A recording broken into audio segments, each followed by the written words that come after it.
Can't believe my computer just crashed on me. What? Oh, I didn't save that? Why is that not possible?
Something curious is happening in the Western anime market. Namely, Crunchyroll seems to be in the process of attempting to forge its own Standard Oil-esque monopoly over the Western anime and manga market. Most recently, it was announced in September of 2023 that Crunchyroll was shutting down their storefront and merging it into the Crunchyroll store. The merger came roughly a year and a half after arguably the biggest shock to the Western anime streaming ecosystem, namely that Crunchyroll and Funimation, the two biggest anime streaming platforms and the licensors of anime, would be merged into one. Of course, this was not an especially surprising announcement. If anything, it was inevitable after Sony, which acquired Funimation in 2017, also acquired Crunchyroll from AT&T in 2021. The writing on the wall here is evident. Crunchyroll, and by extension its parent company in Sony, is attempting to monopolize the Western anime market, from video streaming to physical sales of anime-related goods, to even the publishing of anime-style mobile gacha games. This is not particularly surprising from a business standpoint. The popularity of anime and manga outside of Japan has exploded in recent years, a phenomenon I documented in my previous award-winning video on the manga section of Barnes & Noble, so it makes good business sense for them to double down on this growing market. Not to be hyperbolic or anything, but the idea of Crunchyroll horizontally integrating the Western anime market like some kind of nightmarish weeaboo Disney frankly scares me shitless as a consumer. One of the bedrock principles of economics is that competition between firms is good for consumers. In a market where consumers have choices between relatively similar goods and services, firms must compete to differentiate themselves.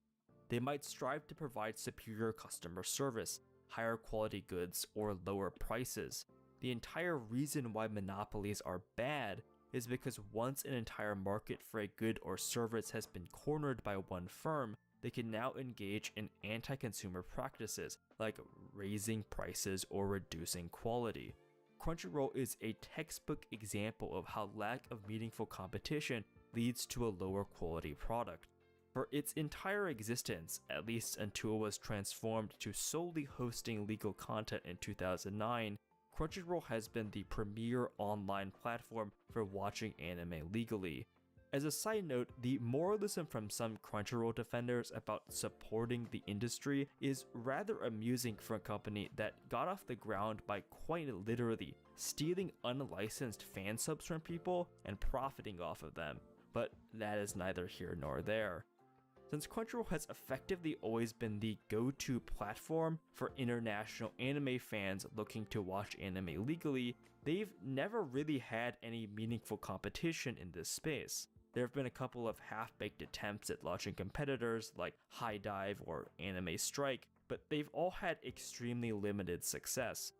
I don't think it's a coincidence that Crunchyroll has essentially always reigned as a near monopoly on the Western online anime streaming market, and that the service has long been plagued by complaints about antiquated technology and a general lack of innovation and quality.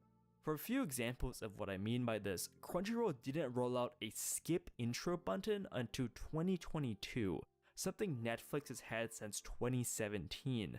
This is especially frustrating when you consider that the openings of most Western TV shows are like 30 seconds, compared to the minute 30 for most anime. For whatever reason, Crunchyroll used to categorize every language a show was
dubbed into as a separate season. Crunchyroll's UI UX is frankly so bad that I could probably find college students that could design you a better website. The fact that pirate websites have UIs that are leagues better than Crunchyroll makes you seriously wonder what on earth Crunchyroll's engineers and designers are doing. And these are just the complaints for the core video streaming service. The situation is way worse for their other business lines. Engineers and designers are doing. Multiple profiles feature now available. What? What? Oh wow. That's crazy.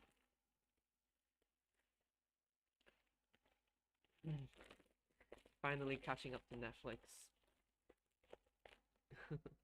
Wow.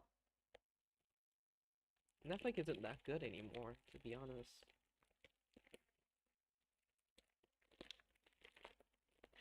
No more sharing, no more, yeah.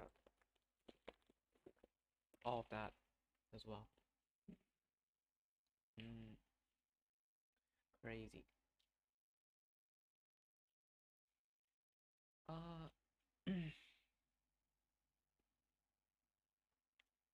And these are just the complaints for the core video streaming service. The situation is way worse for their other business lines. On the subject of atrocious web design, Crunchyroll's web-based manga reader still relied on Adobe Flash all the way until 2020, the same year that Flash was completely discontinued. It also apparently had security so bad that one of my college roommates was easily able to read the manga without a subscription. Not that there was much worth reading anyhow. Crunchyroll Games, the division that publishes mobile gacha games, has basically become a joke among gacha game players for their uncanny ability to run games into the ground. We have no better example than their absolute boondoggle that was the handling of Princess Connect. Crunchyroll Games and Amazon Game Studios are probably in a race to the bottom for the company you least want to see license your favorite video game. Oh god. Right Stuff was one of the oldest fixtures of the North American anime fandom, dating all the way back to the dinosaur times when buying physical media was your only way to watch anime. The company was generally well liked for their pricing, customer service, and packaging. Crunchyroll Store, on the other hand, not so much. The Crunchyroll Store has been derided as something of a joke among collectors of physical anime merchandise for their awful customer service, shipping times, and packaging. As much as I hate Crunchyroll, the veritable middle finger that streaming companies have been delivering to consumers for years is a problem that isn't just limited to Crunchyroll. It's a problem that's been increasingly plaguing the entire streaming market for years. I want to use this video not merely to air my distaste for Crunchyroll, but also as a general lament for how the online video streaming marketplace has evolved. This is going to involve a fairly deep dive into the history and business practice of the streaming video on demand industry writ large, so strap in, I guess. Once upon a time, if you wanted to watch a TV show or movie, you had essentially one of three options. You could A, watch it while it aired live or in a movie theater, B, in the case of TV, you could record it to watch later, or C, you could rent a physical copy to watch on VHS or DVD from a physical store like Blockbuster. Out of these three options, while movie theaters and live TV still exist, renting physical media has gone the way of the dodo bird. At its peak in 2004, Blockbuster operated over 9,000 stores and employed over 80,000 people. Only 6 years later, the company would declare bankruptcy and effectively cease to exist by the mid-2010s. Nowadays, only a single Blockbuster location remains in operation in Bend, Oregon. As you're probably aware, the decline of Blockbuster and physical media in general was a direct result of streaming, or what they call in the industry streaming video on demand, or SVOD, that was pioneered by Netflix. Founded in 1997 by Reed Hastings and Mark Randolph, Netflix was originally a mail-order DVD rental business, a business line they continued all the way into 2023. Unlike Blockbuster, which forced you to drive to a physical location and would smack you with a $40 late fee if you forgot to return your movie, Netflix instead offered a convenient service where for a fixed monthly cost, you could make a list of movies you wanted to watch online. Netflix would then mail you a DVD at no additional cost. You could then keep that DVD for as long as you wanted, and once you were finished, you slotted it back into the included return envelope, and Netflix would then mail you the next movie on your list. No late fees, no leaving the house. As such, you could just watch as much as you wanted for $20. Eventually, Blockbuster got wise to how Netflix's mail order business was eating their lunch. In 2004, Blockbuster launched Blockbuster Online, a DVD subscription service that was quite similar to Netflix. By the end of 2006, Blockbuster Online had grown to 2 million subscribers. That same year, Blockbuster introduced an additional service that allowed subscribers to return DVDs to a physical Blockbuster location and check out a new one for free. This competition was a huge problem for Netflix, which started to see subscriber growth come under major pressure in 2007 as a direct result of this competition from Blockbuster. The company simply did not have the resources to go head to head with the 800-pound gorilla in Blockbuster. Faced with this new competitive reality, Hastings and Randolph realized that they would have to change Netflix's business model to differentiate it from Blockbuster. While Netflix had long envisioned the possibility of directly providing content to consumers via the internet, it was only in the mid-2000s that consumer internet speeds had finally reached the point where doing so had become technologically viable. Originally, the focus at Netflix was delivering movies in the highest quality possible.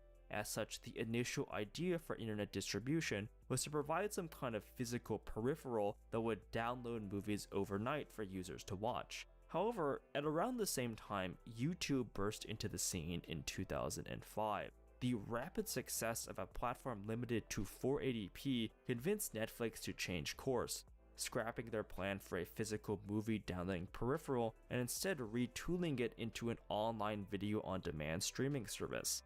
YouTube's success demonstrated to Netflix that users were perhaps not as invested as watching video in the highest quality possible, and instead preferred the convenience of being able to instantly watch whatever content they wanted. Of course, you are probably familiar with how this story plays out. It turned out this pivot to online streaming would prove highly fortuitous for Netflix, skyrocketing the company from a tech startup to one of the largest and most profitable businesses in America. As of writing, Netflix is currently the 30th largest publicly traded company in the US by market cap. On the other hand, Blockbuster does not exist. During its initial growth trajectory in the 2010s, Netflix forged deals with legacy media license holders like Disney, NBC Universal, Warner Bros. Discovery, and Sony Pictures to provide their movies and TV shows on the platform. The mid-2010s was, in many ways, a kind of golden age for streaming and for customers. Netflix essentially functioned as the one-stop shop for a huge catalog of some of the most popular and well-known TV shows and movies. You could watch much of the entire Disney catalog alongside hit sitcoms like Friends, Seinfeld, The Office, or Parks and Recreation. At one point, Friends and The Office alone My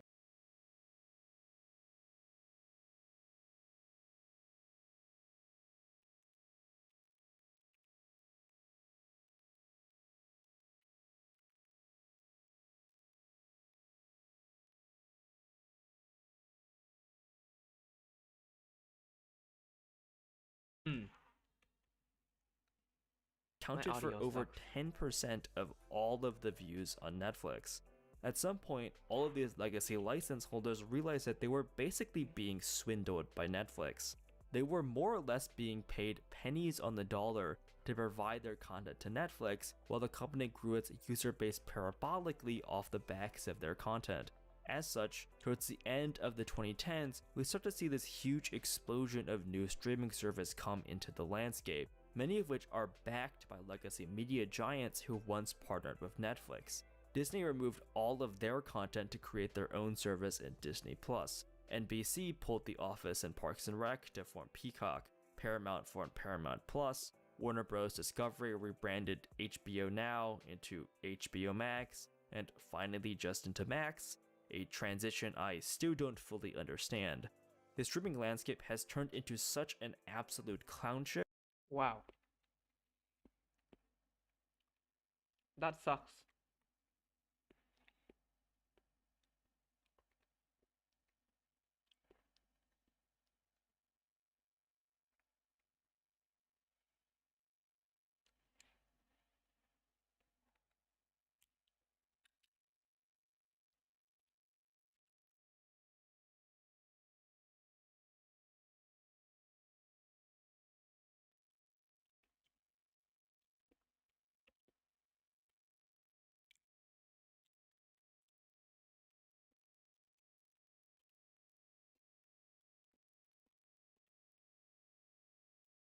Netflix story was great. Just now it isn't that great anymore.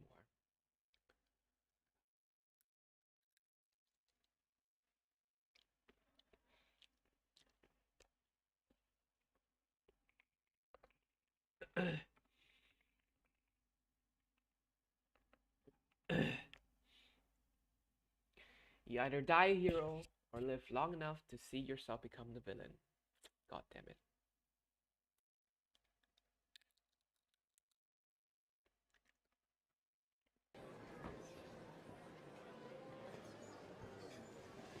Took me 3 weeks to get a reservation here. And I had to tell them I worked for the government. Really? The city health inspector's not afraid to pull strings. Rachel. Fancy that. Yeah, Bruce. Fancy that. Rachel, Natasha, Natasha, Rachel. Natasha, are you the prima? Prima ballerina for the Moscow Ballet. Wow. Harvey's taking me next week. Really? So, you're into ballet? Bruce, this is Harvey Dent. The famous Bruce Wayne. Rachel's told me everything about you. I certainly hope not. So, let's put a couple tables together. I'm not sure that they'll let us. Oh, they should. I own the place.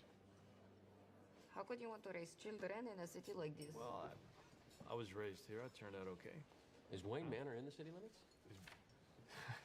The Palisades? Sure. You know, as our new DA, you might want to figure out where your jurisdiction ends. I'm talking about the kind of city that idolizes a masked vigilante. Gotham City is proud of an ordinary citizen standing up for what's right. Gotham needs heroes like you, elected officials, not a man who thinks he is above the law. Exactly. Who appointed the Batman? We did. All of us who stood by and let scum take control of our city. But this is a democracy, Harvey. When their enemies were at the gates, the Romans would suspend democracy and appoint one man to protect the city. And it wasn't considered an honor, it was considered a public service. Harvey, the last man that they appointed to protect the Republic was named Caesar, and he never gave up his power. Okay, fine. You either die a hero, or you live long enough to see yourself become the villain. Look, whoever the Batman is, he doesn't want to do this for the rest of his life. How could he? Batman is looking for someone to take up his mantle. Someone like you, Mr. Dent? Maybe. If I'm up to it. What if Harvey Dent is the Caped Crusader? If I were sneaking out every night, someone would have noticed by now. Well, I'm sold. Then I'm going to throw you a fundraiser.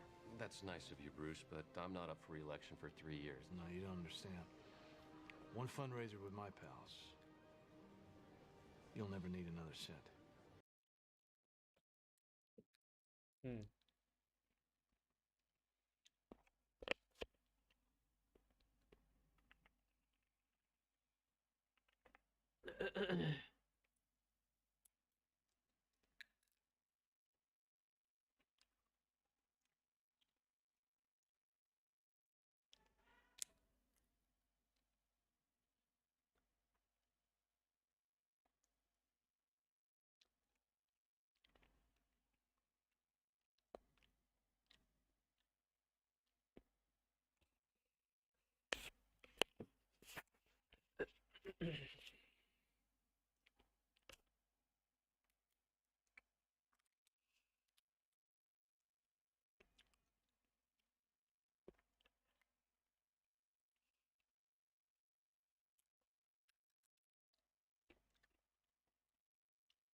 Show that none other than a video game donkey made a video detailing the ridiculousness of how fragmented and siloed the industry has become. There's a website that tells you how to watch this. You start off on Netflix, then swap over to the Pokemon streaming service, which is the only place that has season 2. Then swap over to Prime Video for seasons 3 to 5. Swap to free. Oh my god. What? You know what? There's a better solution. You pirate. God. Then Hoopla. Season 13 is only on Amazon though. Then swap to Tubi, then Hulu, then Roku channel, and then finally back to the Pokemon streaming and then Netflix. Easy.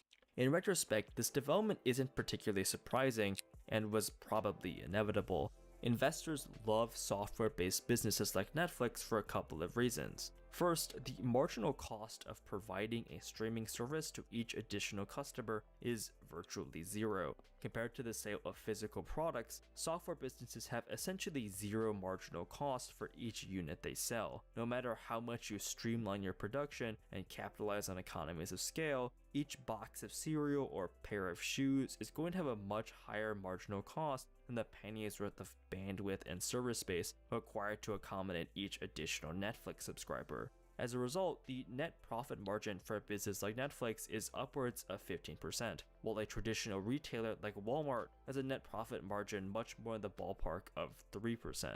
Second, have you ever wondered why it seems like literally everyone is trying to sell you a subscription these days?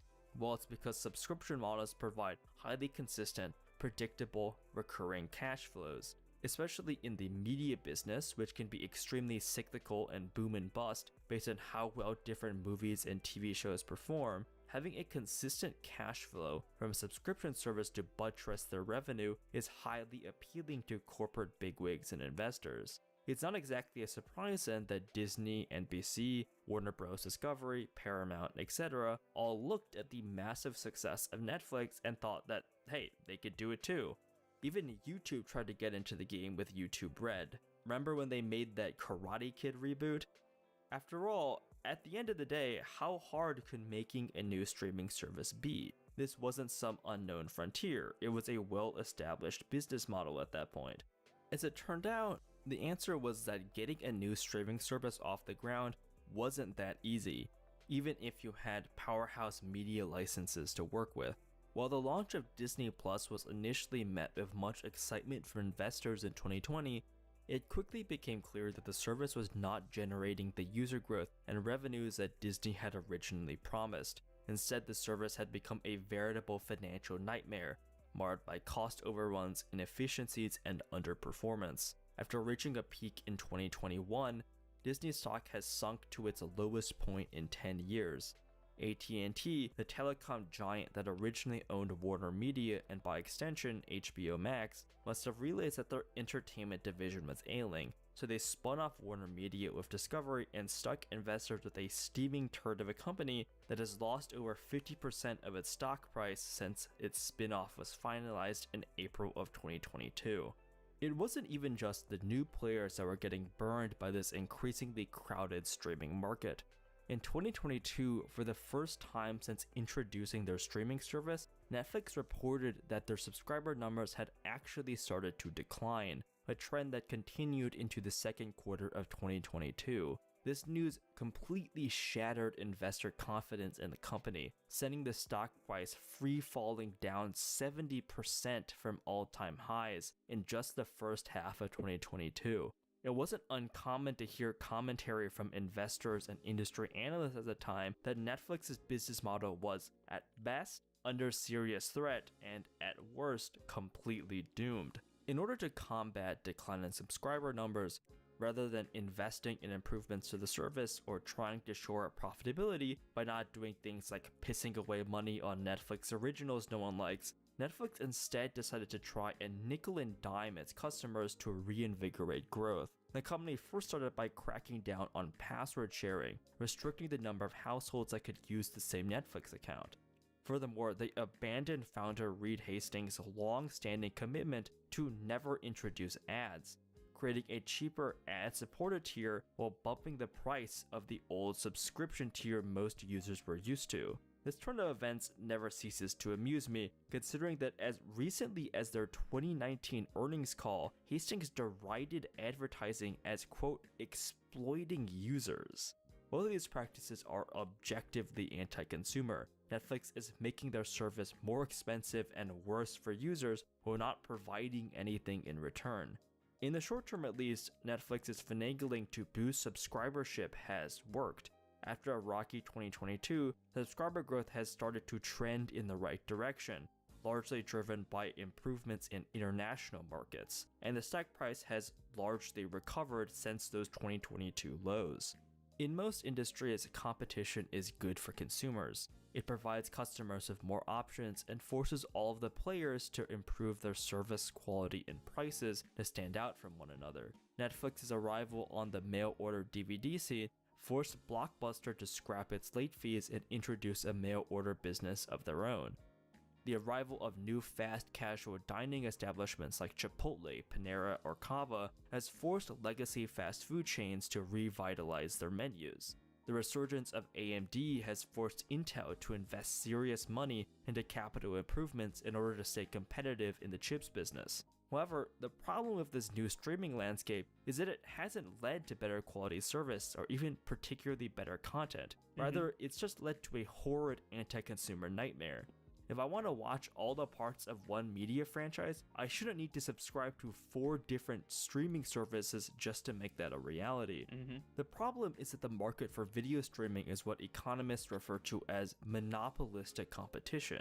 In monopolistic competition, unlike perfect competition, the goods and services being provided are not perfect substitutes. Watching Better Call Saul on Netflix is not a perfect substitute for watching The Office on Peacock. Watching the live-action One Piece on Netflix is not a perfect substitute for watching the actual One Piece anime on Crunchyroll. As such, the way that streaming services compete with each other is not really by offering better service or pricing, but by trying to gobble up as many exclusive licenses as possible to force people to subscribe to their service to stay in the zeitgeist. The problem is no one's gonna surrender, and all of these services are just gonna get worse. Yeah.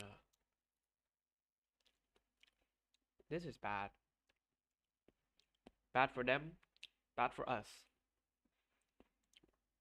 On the other hand, there's a certain case to be made that consolidation and monopoly, or at least an oligopoly, within the streaming industry was better for consumers. It was certainly way better back in the day when you could pay $10 a month for Netflix and basically have access to almost all of the most popular TV shows and movies instead of the absolute clown car the media market has devolved into.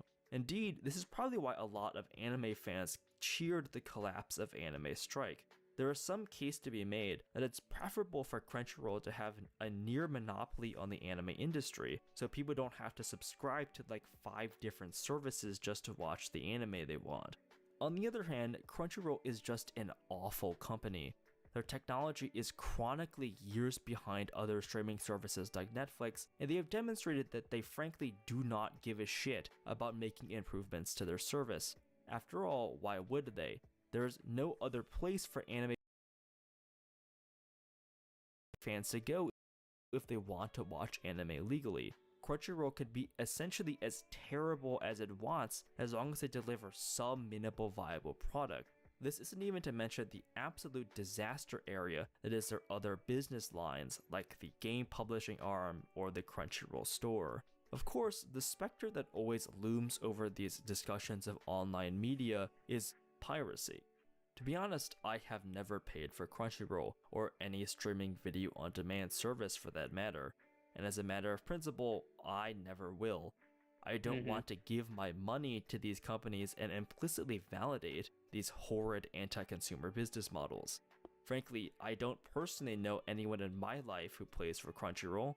After all, why would you, when piracy provides an equivalent if not superior service? I can go on Yacht.si and torrent basically every anime in existence and watch it at a superior quality, often with better subtitles and translation than what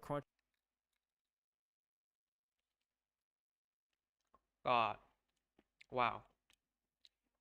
Crunchyroll offers. Or I can go to a certain purple website that has a UI that is somehow leagues better than the one offered by the multi-million-dollar company. Inevitably, that one Gabe Newell quote always comes up when the topic of internet piracy is discussed. You know the one.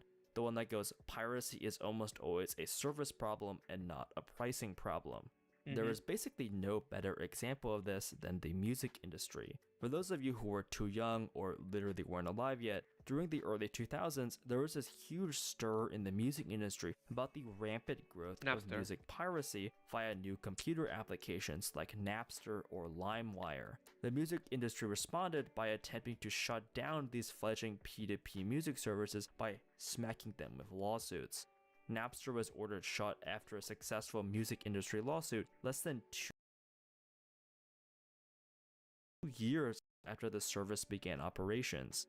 Yet, isn't it curious how pretty much no one in the developed world pirates music anymore? At least for those of you living in developed countries, do you personally know anyone who still pirates music? Nowadays, everyone just pays for Spotify or YouTube Music or something. It turns out that if you offer someone the choice between being able to stream almost any song they want for like $11 a month and having to go through the chore of downloading new music all the time, most people will just opt for forking over the trivial amount of money. Even before the advent of music streaming services, competition from digital piracy forced the music industry to change their business model for the better. Rather than forcing consumers to fork over $20 for an album containing like 10 songs, the advent of iTunes in 2001 allowed consumers to buy music in a much more convenient and cost-effective way. In effect, competition from digital piracy forced the music industry to reevaluate their business practices and begin to meet consumers where they were. It seems to me at least that the inevitable result of the current streaming market will be a rise in internet piracy. Streaming services have become less convenient and more expensive for some time now. In an attempt to follow Netflix's steps, the other major streaming services are also implementing their own crackdowns on password sharing and raising prices to increase profitability, all of course at the expense of consumers. The promise of online streaming was that it would create an easier, more consumer-friendly way to access media compared to the old days of renting or paying for cable. Yet, we're seemingly regressing backwards to the point where it's sometimes easier to physically acquire all parts of a media franchise than it is to attempt to watch it all legally online. At the end of the day, if your only moat as a business is controlling access to exclusive media licenses, piracy is an existential threat to your business. There's a reason that Game of Thrones remains the most pirated TV show in history. People would rather just get the one show they want to watch for free than fork over money for an HBO subscription that they'll never use once they finish Game of Thrones. In the anime context, this is even easier. Torrent aggregators like Nyad.si have basically every show in existence.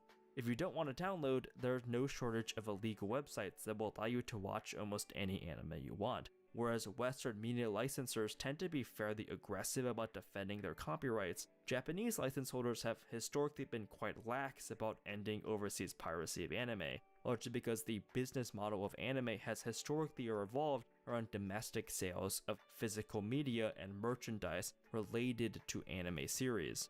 This is a serious question I've been pondering for quite a while, namely how exactly to create a streaming platform that actually provides meaningful value to the consumer besides just gatekeeping access to restricted media licenses. I want to give people a streaming service that provides value just beyond moral grandstanding about supporting the industry, and maybe some niche cases for people who want to stream via a game console or streaming box that can't as easily support piracy. For example, in the case of music streaming, Spotify not only allows you to just access all the music you could want without having to fiddle with downloading new songs, it also helps you generate playlists and discover new music, giving the service a tangible value proposition over piracy. To be frank, I have yet to figure out how to replicate such a thing with video streaming. I'm sure there must be some way to create value for the end users, but I just haven't thought of it yet. Even still, if I could suddenly convince Sequoia Capital to just give me a bunch of seed money to make a meaningful competitor to Crunchyroll, I would more than love to. At the very least, I'd employ competent engineers and designers to make a service that at least compares to Netflix in basic technical competency. The fact that international anime fans are stuck with Crunchyroll as their only option to legally stream anime is a travesty. We deserve better as consumers. We deserve more than a company that pisses away subscription revenues on ridiculous projects like High Spice Guardian and failing to manage popular gacha games. Am I at all confident that we will get this better option? No, No. not really. But maybe, just maybe, if everyone subscribes, one day I'll be rich enough and I will make that halfway decent competitor to Crunchyroll into a reality.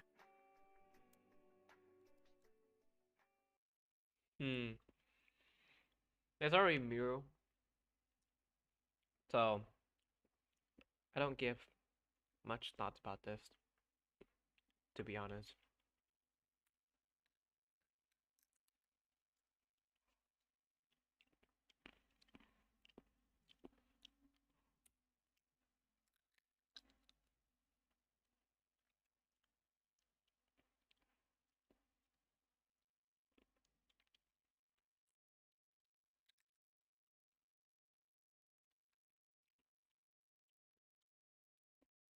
Why do you got medium?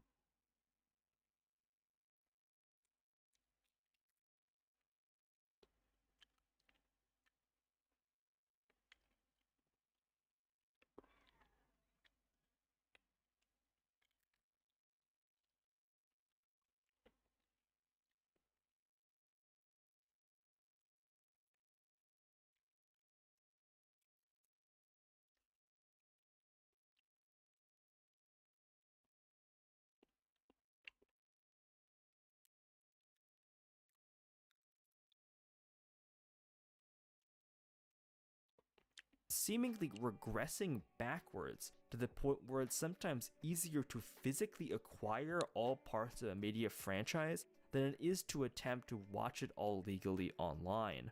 At the end of the day, if your only moat as a business is controlling access to exclusive media licenses, piracy is an existential threat to your business. There's a reason that Game of Thrones remains the most pirated TV show in history. People would rather just get the one show they want to watch for free than fork over money for an HBO subscription that they'll never use once they finish Game of Thrones. In the anime context, this is even easier. Torrent aggregators like Nyad.si have basically every show in existence. If you don't want to download, there's no shortage of illegal websites that will allow you to watch almost any anime you want. Whereas Western media licensors tend to be fairly aggressive about defending their copyrights, Japanese license holders have historically been quite lax about ending overseas piracy of anime, largely because the business model of anime has historically revolved around domestic sales of physical media and merchandise related to anime series.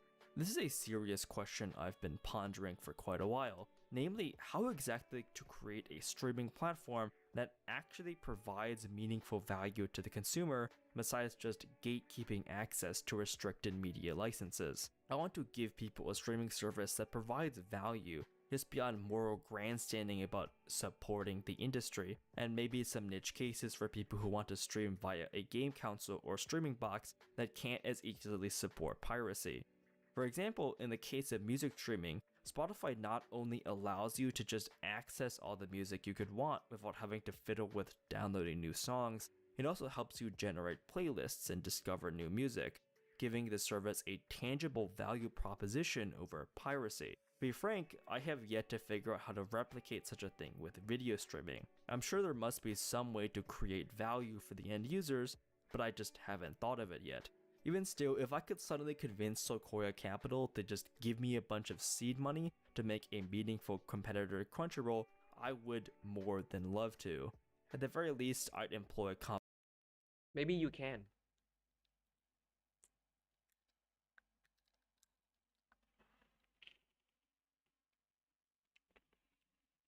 Easy to say, hard to do. competent engineer capital to just give me a bunch of seed money to make a meaningful competitor to Crunchyroll. You can't. You can't.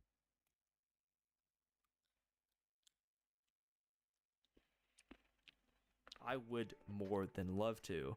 At the very least, I'd employ competent engineers and designers to make a service that at least compares to Netflix in basic technical competency. The fact that international anime fans are stuck with Crunchyroll as their only option to legally stream anime is a travesty. We deserve better as consumers. We deserve more than a company that pisses away subscription revenues on ridiculous projects like High Spice Guardian and failing to manage popular gacha games. Am I at all confident that we will get this better option?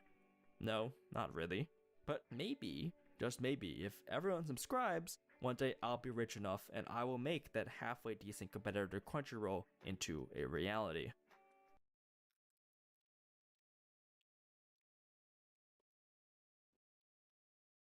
Mm, not gonna happen. Not gonna happen.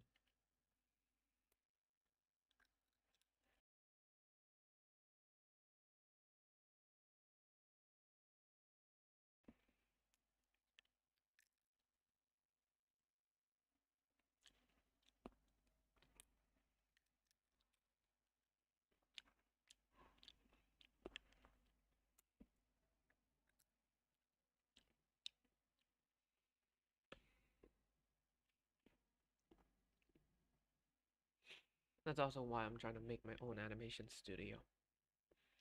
All of this streaming services sucks. Most of the animation studio sucks. It is what it is.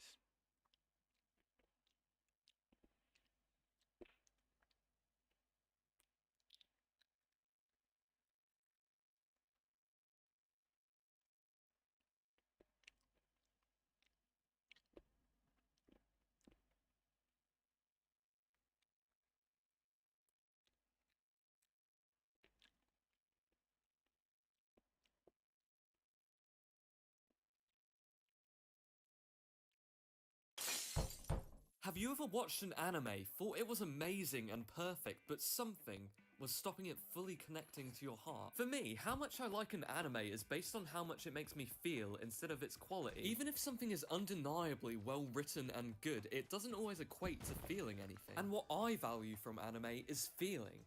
Anger, happiness, sadness, feeling anything at all means it's already better than a good anime that makes me feel nothing. And I think what differentiates these things is cohesion. First, let's talk about the different things that can affect this cohesion. Music is a massive part of anime.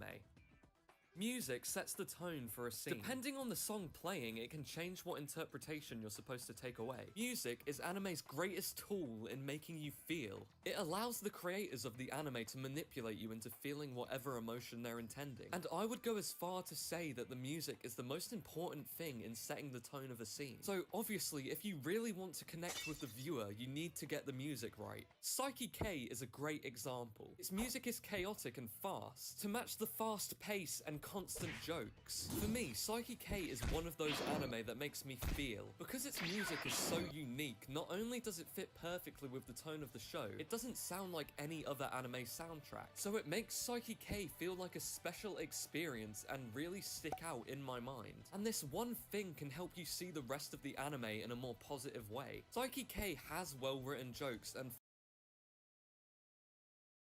fun characters and even heartwarming moments. It's objectively a good anime, but just by having that extra bit of cohesion with the music, it's elevated it from a good anime to one of my favorite anime. Having such iconic music allows it to stick in my head and have a really strong connection to it in my mind. Speaking of iconic, we have to mention Shinichiro Watanabe. His anime are the picture-perfect examples of cohesion. Watanabe takes care to specially select the vibe. OpenAI, Oracle, and SoftBank just announced a massive deal with President Trump called Project Stargate. Despite the name, unfortunately this has nothing to do with intergalactic wormhole infrastructure. Their plan is to invest a staggering $500 billion in the United States to build the largest data centers the world has ever seen, for the sole purpose of churning out AI slop. To put this number in perspective, the US annual defense budget is $850 billion, but that pays for aircraft carriers, fighter jets, and space lasers. But there was someone who didn't get picked for the Stargate team, and he's feeling really bummed out right now. His name is Elon, and everyone seems to forget that he has an AI company too. He claims that SoftBank doesn't actually have the money secured, and says the whole Stargate thing is fake. Sam Altman then came in with a famous high road clapback, where he compliments Elon but says he's wrong, and then invites him to come visit the project that's already underway. Then Sadia jumps in to back up Altman, saying he's good for his, invites him to come visit.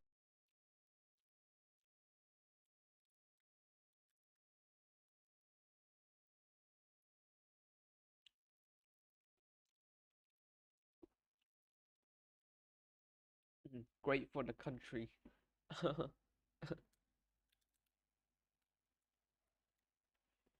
Visit the project that's already underway. Then Sadia jumps in to back up Altman, saying he's good for his 80 billion. I'm good for my 80 billion. In today's video, we'll find out what the Stargate project really is and why you should be excited, but also terrified. It is January 23rd, 2025, and you're watching The Code Report. Project Stargate is an AI infrastructure project, where the goal is to invest $500 billion in the United States to build data centers. Now, this project is not actually funded by taxpayers, but instead will come from investors secured by the Japanese bank, SoftBank. Masayoshi Son is the money guy, Sam Altman is the gadgets guy, and Larry Ellison is the muscle. These data center facilities will require tons of energy, and Trump is the gas man who will get that done by using executive orders to divert power to get these things built, which they claim will create 100,000 new jobs, which will then be eliminated by AI when they finish building this thing. On the bright side, this project could make AI cheaper and more accessible, and they're really hyping up its medical benefits, where Larry Ellison said it will enable personalized medicine for everyone, and that it should be able to develop customized mRNA vaccines to cure cancer. Ellison is most well known as a champion sailor, but he also became one of the richest men in the world by creating the first commercial SQL database. He also owns my favorite programming language Java, and is fighting a legal battle with Dino to maintain control of the JavaScript trademark. But he also has a dystopian vision for society where everything is monitored by AI to keep citizens on their best behavior. Citizens will be on their best behavior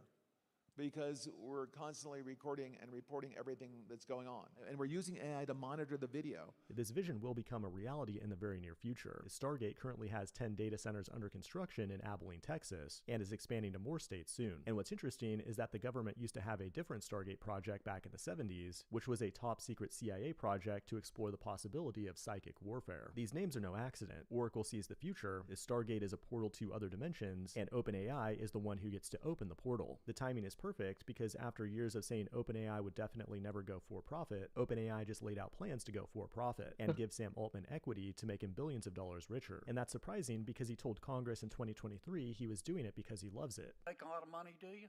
I'm doing this because I love it. Elon is seething right now because he's about to release Grok 3, which is a reasoning model like DeepSeek or O1, and based on this one biased example, could be superior to those models. Now, I might get in trouble with my Illuminati handler for telling you this, but all this drama and beefing is scripted and fake. Elon and Altman are bros who started OpenAI together. Ellison helped Elon buy Twitter. They're all connected to the PayPal mafia and Peter Thiel, whose protege JD Vance just became the vice president. He'll take over as president in 2027, but is actually controlled by reptilians who have been alive since the Roman times. All roads lead to Rome, and that's why Elon did this autistic Roman salute recently, to mark the beginning of the tech bro dynasty that will reign supreme for the next 500 years. This has been The Code Report. I'm not suicidal. Thanks for watching, and I will see you in the next one.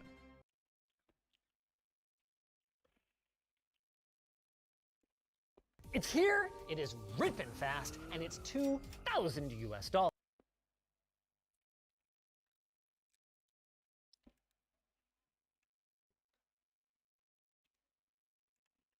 I'm not suicidal.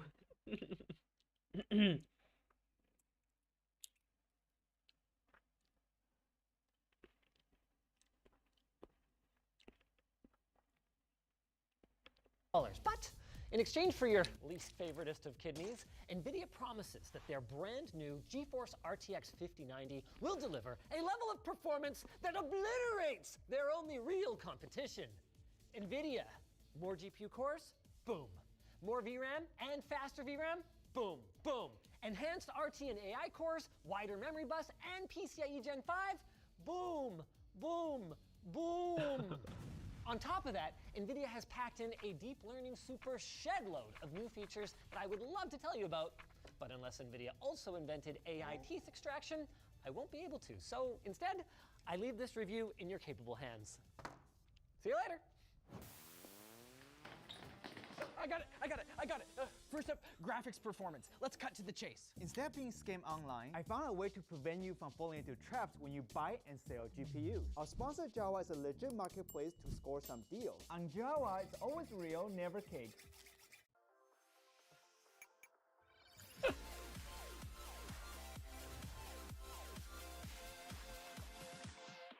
Let's get right to raw gaming results. No ray tracing, no upscaling, and we're starting with 1440p.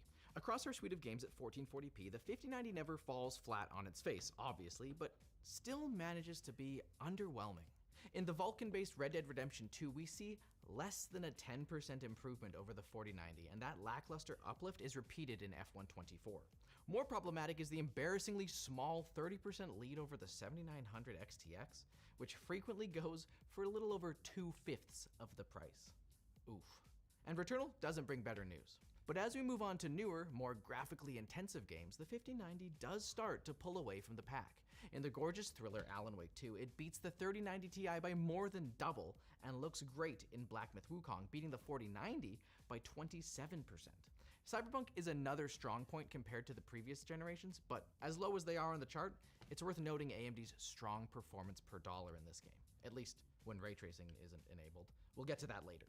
For now, this might be obvious, but if you are a 1440p player, the 5090 is overkill with the current crop of CPUs. If you're on the latest 9800X3D, you might find that the 5090 exerts a little bit more of a commanding lead, but I think that anyone with this setup should be putting their money into a new monitor rather than a new CPU.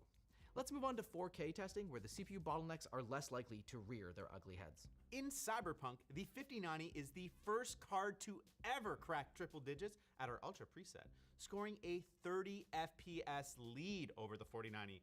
In Alan Wake 2, the story remains largely the same, offering a noticeable difference in playability compared to any previous flagship. Black Myth Wukong at cinematic settings, however, is the Everest-like summit where even the 5090 falls short of 60 FPS average. Perhaps an overclocking Sherpa could get us to the peak, but that's a subject for another day. In Red Dead Redemption 2, the 5090 does not impress, especially when you consider its price. And in F124, the 5090 continues to operate at that kind of level of performance that no one else can touch. The problem is that for all the hype, the performance bump is roughly on par with the price bump, making the 5090 look less like a truly next generation product and more like a 4090 Super GT Isekai Budokai. But what's the deal? I thought that Blackwell was supposed to be the giant leap forward with all that flip metering and neural rendering and increased ray triangle intersections. What the f? Whoa. All right, hold on. That's a lot of words, but to understand how they're going to impact performance, and they will, we need to understand what they mean. See, Blackwell brings so many new enhancements that NVIDIA marketing doesn't even call it a GPU architecture. No, it's called a neural rendering architecture. So, what is that? As far as we can tell, it's about equal parts genuine innovation and marketing fluff. We'll start with the innovation. Up until this point, NVIDIA's AI accelerating tensor cores could not be accessed by a graphics API like Vulkan or DirectX. But through collaboration with Microsoft, DirectX now has the Cooperative Vectors API, which means that gamers can use neural shaders. Unlike typical shaders, this allows geometry to be imbued with extra properties, but now that extra property could be a small neural network that could generate more geometry or help ease ray tracing calculations. For instance, mega geometry. This one allows for real-time generation of level of detail steps without requiring any normal maps. Think of like UE5's Nanite, which helps ease jarring LOD change effects and saves developer time, but with, AI. To take advantage of these features, NVIDIA loaded the 5090 with the hardware it needs to accelerate them. It's got 5th gen tensor cores, which drastically reduces memory usage for simpler AI models that don't require high precision. As for the non-AI stuff, we get upgraded 4th gen RT cores, which now double the ray triangle intersection rate with just 75% of the memory footprint. And as for the regular old CUDA cores, well, those just don't seem to have changed very much. So far, the 5090 has managed a best case scenario of about 30% faster than its predecessor, seemingly entirely thanks to the 33% higher GPU core count. This, combined with their reuse of TSMC's 4N process node from last gen, explains why the new chip is so big and why NVIDIA had to sacrifice some clock speed to keep their yields, and therefore pricing still attainable to the 1%. GDDR7, on the other hand, is kind of a big deal. It boasts double the data rate of GDDR6 while using half as much power per bit. This is in large part thanks to the shift to PAM3 signaling. PAM, short for Pulse Amplitude Modulation, is akin to how we store data in multi-level cell flash storage. GDDR6 uses PAM4, meaning that each clock can be encoded for 4 different states rather than just 2. But it came with a big trade-off. The error rate, since the signals are so similar in amplitude that sometimes they can be hard to tell apart, especially when there's interference. PAM3 improves the situation by just trying to handle 3 states instead of 4, giving a little bit more room between each of them. This improves signal integrity, allowing GDDR7 to run at higher frequency while consuming less power to make up for the trade-offs. Oh, and let's not forget that we finally got 32 gigs of VRAM. This will be a huge jump for AI dorks, and maybe gamers someday? But there are some other cool things, like NVIDIA's new 9th gen NVENC hardware video encoders, which support higher quality 422 10-bit video. This, for the right people, is a huge deal and might make Blackwell a must-have upgrade. And for the folks out there who own monitors, hi Ploof, we finally get a card that can actually take advantage of DP 2.1 UHBR20, a new DisplayPort standard that can drive 4K 240Hz without display stream compression. And all of this while talking to your computer at PCIe Gen 5. It's 2025, and ray tracing is no longer an afterthought, or even a choice in some cases, with the new Indiana Jones being the first game to outright require support. So let's talk about it. For our RT testing, we use the highest settings, starting at 1440, and I want to get this out of the way. AMD does not ray trace well. Alan Wake 2 makes for a very playable experience on the 5090 with 1% lows well above 60 FPS. Numbers it can't quite hit yet on the absolutely brutal Black Myth Wukong, though it is playable, unlike the poor 7900 XTX. Ouch! In Cyberpunk, the 5090 has just a 20% lead over the 4090, but compared to the 4080 Super, it maintains its price to performance ratio, which I generally consider to be pretty darn acceptable for a Halo class card. In the lightly ray-traced F124, AMD comes back to life a little, performing well against the 4080 Super, and the same can be said for Returnal. But there's no question that the 5090 is king for RT at 1440p, with a crown that only gets more dazzling at 4K. Black Myth Wukong falls below what we consider playable for an intense action game. Don't worry, we'll talk about AI upscaling later, because first, dang, look at this thing! Maintaining performance in the 50s at these settings in this economy? Dang, NVIDIA, that's pretty impressive. And if you care more about absolute cinema than frame rate, well, it holds above 30 FPS in Alan Wake 2, which should go great with your popcorn. F124 and Returnal are similar stories as the 1440p results, just with more pixels and fewer FPS. All of this taken together means we're looking at a greater than 30% lead over last gen at a 25% higher price, meaning the new RT cores are providing some benefit, but it's pretty small compared to the impact of NVIDIA just plonking in more of them. This is obviously a downer compared to the good old days when we used to get yearly GPU refreshes with dramatic improvements to performance per dollar. But it's clear that unless cutting-edge semiconductor manufacturing miraculously gets cheaper, those days are never coming back. So if we compare this more to, say, adding a second card in SLI, a feature NVIDIA no longer supports, then the glass half full take is, hey, at least it costs less than 2 4090s. But NVIDIA still has some tricks up their sleeve. Holy heck, that's one tight leather jacket. How the heck did you fit that stuff in those sleeves? With DLSS4 and multi-frame gen, by making use of flip metering and swapping them from convolution neural networks to transformer-based models. Oh, there are a lot of words again. Neural networks and multi-frame. What the?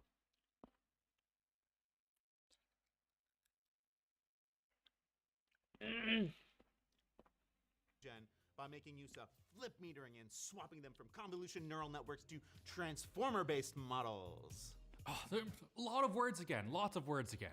Let's break it down. DLSS4 is NVIDIA's latest suite of AI enhancements, and it's the biggest change in years. Previous versions of DLSS included a convolutional neural network, or CNN. A CNN can be thought of as a series of filters that look for specific details. When used for image processing, one layer could be looking for vertical edges, one for horizontal edges, and one for contrast, etc. The neural network then observes the results from the filters and can use that information to identify things. Like if an image contains a dog or a stop sign seems convoluted, well, it literally is. On 4000 series GPUs, this information was combined with an optical flow accelerator that interpreted the motion in the scene to upscale or generate frames. So why the switch? Scaling. Each filter can only scan and compute a small number of pixels at a time. When you have millions of pixels dozens of times per second, increasing performance can be tough. So DLSS uses a new transformer model, which, as NVIDIA explains, allows them to evaluate the relative importance of each pixel across an entire frame and over multiple frames to achieve a deeper understanding of the scenes that offers greater stability, reduced ghosting, higher detail in motion, and smoother edges. They also scale better, which is part of why they have become so heavily used in things like large language models. Transformer is the T in ChatGPT, so while a CNN can see this picture and say, there is a cat, there is a product from LTTstore.com, a transformer might say, there is a cat enjoying the premium CRT themed pet cave from LTTstore.com. However, while a transformer can process complete images faster, it does require more data for training, and honestly, without the side-by-side comparisons, it is tough to tell the difference in image quality between the two models, like really tough. There are clear benefits in specific areas that NVIDIA points out, things like fences, power lines, and barbed wires, but there's still obvious artifacts when dealing with semi-transparent objects or just very busy scenes. A lot of the artifacts are different than DLSS 3, but are still present. On the bright side, at least on high-end cards, the transformer models don't show a substantial performance hit. Enough theory, I want to talk about M-effing-G. Multi-frame gen is perhaps the most game-changing tech landing with these new cards. Like the previous version of frame gen, it uses AI to generate in-between frames based on optical flow data and rendered frames. But multi-frame gen now allows users to generate up to 3 in-betweens rather than just 1, boosting frame rates to up to 4 times native. Does it work? Well, according to our charts, yes. Very yes. The numbers double, triple, and quadruple, and make the 5090 look absolutely ridiculous, at least in the charts. But as big as that bar is, the real frames haven't changed, so what's the deal? Well, MFG's pretty wild. DLSS 3 frame gen required specific optical flow accelerating hardware on GPUs, and combined that with the game data like depth and motion vectors to generate in-between frames. And it was an okay solution, but you had to have 2 bits of hardware processing each frame, and that's just inefficient and could even cause the GPU to throttle, resulting in a lower base frame rate to multiply off of. That's why you didn't just see a straight doubling of frame rate when you turned frame gen on. The 5090 and multi-frame gen eschew Ada's optical flow accelerator and instead utilize tightly integrated Tensor and CUDA cores in Blackwell to run a lightweight AI optical flow model. Not hardware accelerated, it's just an AI model. This means that single frame gen should now run 40% faster while using 30% less VRAM. We know it works, but how does it look? Well, it depends on who you ask. If you want to see your FPS number much higher, then it works great. Nothing else short of hacking your FPS counter will let you get nearly 600 FPS in Cyberpunk. But visually, it's not perfect, and frame gen weirdness still persists. Look at the combing on these crosswalks in Cyberpunk, or this bottle phasing in and out in the benchmark, or the doubling of the fan blades in these large HVAC units. In Alan Wake 2, there's obvious artifacting around the player model and around the edge of your flashlight, which is sadly exactly where you will be looking 100% of the time. And it's worth noting that these artifacts are not present when we're just using DLSS for upscaling. Curiously, while Cyberpunk and Alan Wake were both updated with explicit support for multi-frame gen, the feature can be forced in any DLSS 3 single frame gen supported games through the NVIDIA driver. And the game that fared the best was Dragon Age Veilguard. The world's full of magic, so who's to say exactly what a vortex of shadow is supposed to look like, and since it already ran at a solid 70 FPS with all the settings cranked, no frame gen, it kept input latency manageable, which is really important, because if your base FPS is only 30 frames, well, frame gen will make it look smooth, but you'll observe many visual anomalies, and latency is still dictated by your true frame rate, meaning that the game feels far less responsive than it looks like it should be. The good news, says NVIDIA, is that MFG at least isn't adding any latency compared to the base frame rate, but we felt like it would be a good idea to verify that. And verify we did. Using our trusty LDAT, our click-to-photon test results showed that FrameGen does not increase latency over native with reflex on. In fact, it seems to actually lower the latency slightly. That doesn't really make sense to us, so we're going to chalk that up to sampling error, but if there is any effect on latency, it's so minor that it's not noticeable compared to our total system latency, and that is mighty impressive.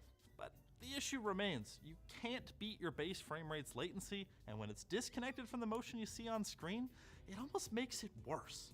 Perhaps the situation will improve with Reflex 2, but that's not here yet, so we aren't going to dwell on it even if the tech is really cool. Our take on multi-frame gen right now is that it has the same key flaws before. It's a win more feature that works the best when it makes the least sense to use, which means it is definitely not the silver bullet that Nvidia's graphs make it out to be. With all this power, it would make a lot more sense to use the 5090 to make some money, right? So let's talk productivity. Hey, you might not know me, but I do this kind of thing, and this kind of thing. And Nvidia's new architecture has benefits for me too. The encoder and decoders provide support for 422 chroma sampling, which will make working with high-end video files much faster, especially for multi-camera video edits. The encoders also provide better quality at smaller file sizes. Sadly, we can't verify that for you today as we are currently re-evaluating our encoding benchmarks. But the new media engine is almost certainly playing a role in Puget Bench, where we see a nice 9% bump in Premiere Pro performance and an even nicer, nearly 20% improvement in DaVinci Resolve when compared to the 4090. In Blender, Nvidia has us considering finding a new benchmark as the 5090 has brought barbershop. Okay. Reasonable. Render times to less than half a minute, more than double the speed of the 3090 Ti. Nice. Overwrought editing transition here. Double the 3090 Ti, you say? AI nerds, rejoice! If you're like me, and for your sake I hope you're not, you've been dying for NVIDIA to release a new 32 gig consumer card. So with all the bragging NVIDIA's been doing about AI tops, I'm expecting some big numbers. And in the Procyon text benchmarks, what the f***? Number is not big. Sure, the 5090 is still the best card on the charts, but I was expecting more than this. We'll see roughly 20 to 30% improvement over the 4090, depending on the benchmark, and 60 to 70% over the 3090 Ti. I can see why they keep talking about AI tops and not specific performance. In MLPerf, the story remains largely the same in the time to first token and the token generation rate benchmarks. For image generation, our preferred Procyon benchmark doesn't support the 5090 yet, so we tested using the benchmark provided by NVIDIA. Prepare your salt grains for the taking. In the Procyon Flux FP8 image generation, the 5090 leads by a margin in line with the rest of our benchmarks. But when we switch to FP4 precision, the 5090 shows how powerful the native hardware support can be, taking less than 1/4 of the time to generate images compared to the 4090. We'd love to see how this fares against the 3090 Ti, but this NVIDIA-provided benchmark doesn't support older cards. I was expecting AI to be the place where this card really shines, but I guess potential buyers will have to settle for just having the best consumer-friendly grade card for AI. We'll call it the Nifty Findy. Somehow there is still more review to go. Good thing this is so digestible and uncomplicated so far, right?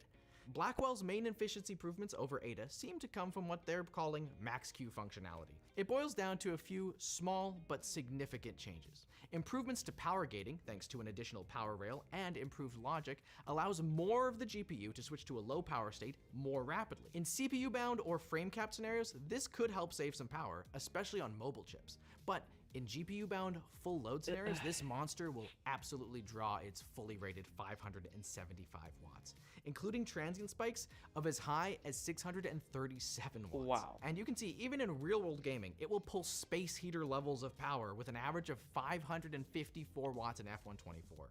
And to manage all that power, they had to make a unique cooler design.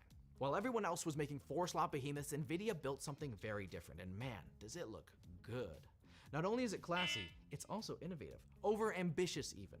The main board of the video card is just the middle section, and the outputs and PCIe connector are on daughter boards connected via what they call a flexible PCB. It's like a stiff ribbon cable, I guess. This allows for a double flow-through design, with fans blowing through dense heat sinks. Anecdotally, the fans run quiet. Too quiet, even. So like the 4090, most of the time the loudest thing about the card will be its coil whine. It's not the worst we've heard, but it's noticeable. And if you expected it to run cooler than the 4090 Founders, it doesn't. But given how much smaller it is, not to mention the enormous thermal load it's dealing with, I'd say it's doing a great job. But the new cooler style brings new build considerations. We know that flow-through coolers can have a noticeable impact on CPU temps, especially for those using tower heatsinks. So is double flow-through double bad? We took the 5090 and the 4090 FE and put them in a Corsair 4000D. And even with both running at 450 watts to control the experiment, our poor Noctua NH-D15 saw CPU temps that are roughly 3 degrees higher in both synthetic and gaming workloads. A CPU cooler upgrade, perhaps an intake-mounted radiator, could be in order for some folks. Wow, That was a lot to talk about. So what's our conclusion?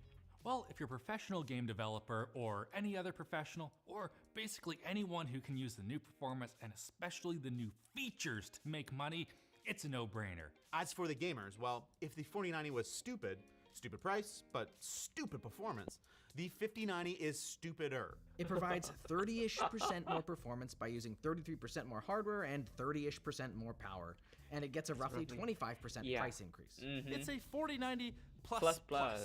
On the one hand, you could look at this and say, wow, this doesn't look good for the rest of the 50 series lineup. But it's also worth considering that the 4090 was kind of an outlier for 40 series, offering a huge boost over its predecessor, with the rest offering smaller upgrades. So if you're on 30 series and still not in the mega baller income bracket, I guess all we can do is wait and see. See if Linus has the strength to do this segue. Squarespace. Wow. Just wow. Wow.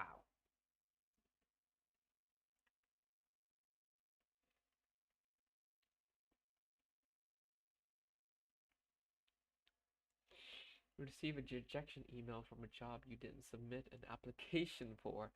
Just wanted to share this because it's hilarious. Received a rejection email this morning for a role at Stripe. I saw it on my phone. Now I thought that was fast and move on with the day. Only to open my computer just now realize that the role I was rejected for was still an open tab, and my application was only partially filled and not complete, certainly not submitted. Did I finish the application? I absolutely did. What? Wow. This is fucking stupid.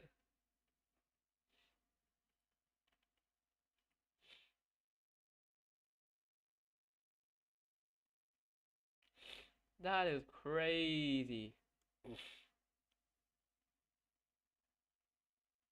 The one website can do and capture what you enter in text boxes even before you manually hit submit. Mainly this is used to grab emails and personal information, but it's not much of a stress of the imagination to suspect application systems Workday do it as well. Wow.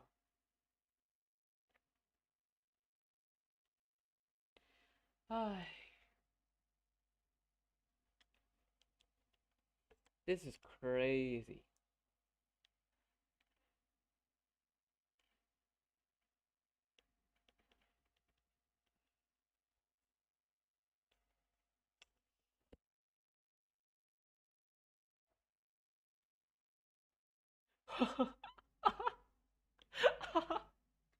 What?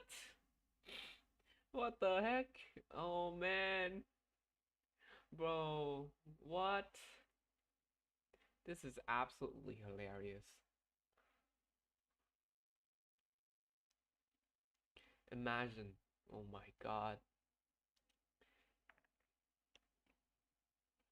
Emailing companies that they don't want to work there.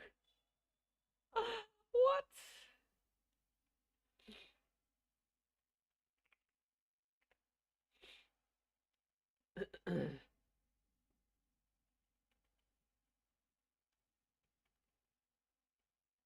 I'm obvious.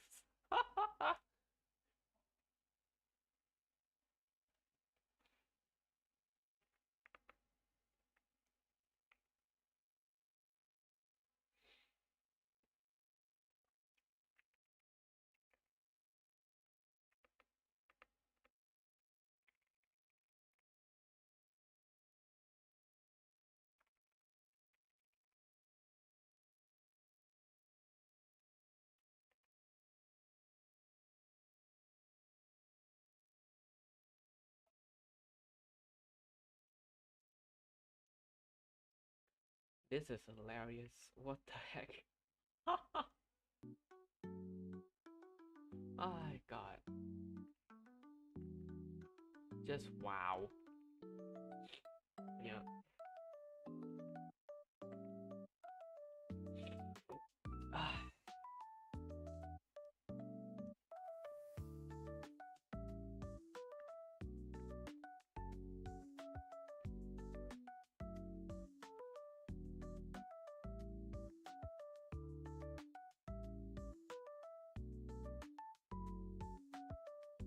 Haha.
Gotta turn on some night light. It hurts.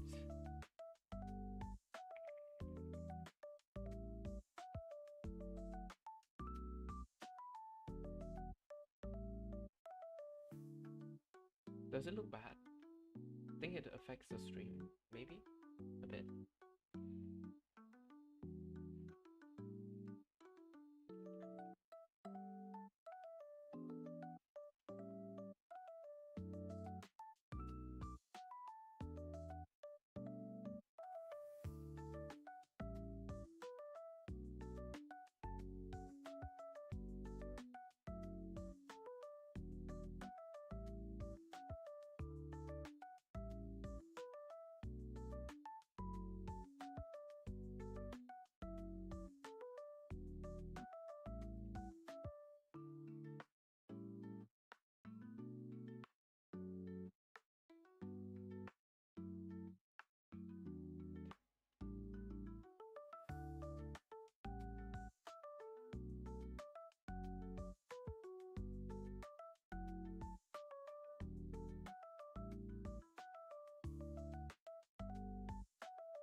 Meta theory?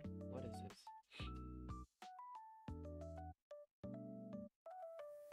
Improve the connecting cut and extending communication. Thus creating inclusive higher practice accepted diversity. Uh-huh. Yeah.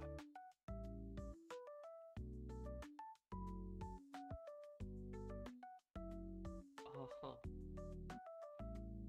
Sure, I guess?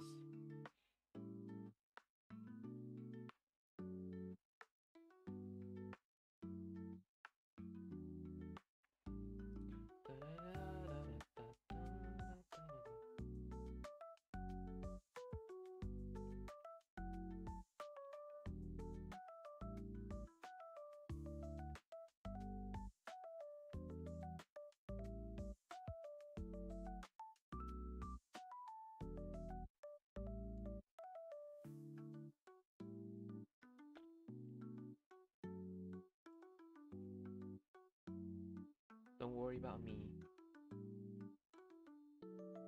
My head kinda hurts.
Too many tabs.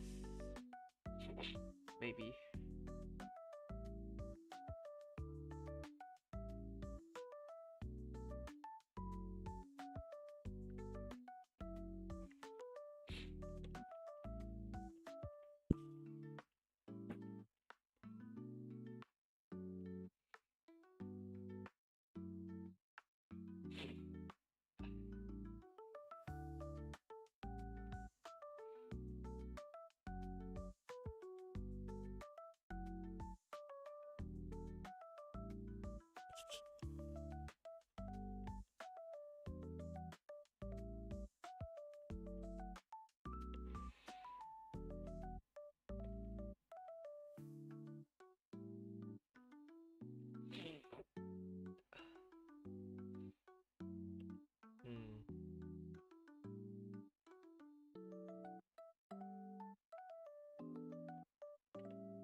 Let's see.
Oh.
245 seconds. That's something. How many frames do I got?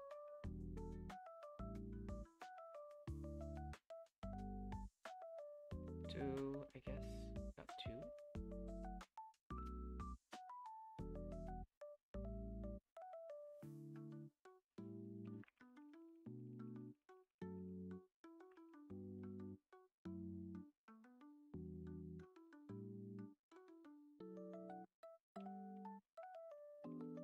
Don't know if that's good. Let's see. Maybe do you need sync?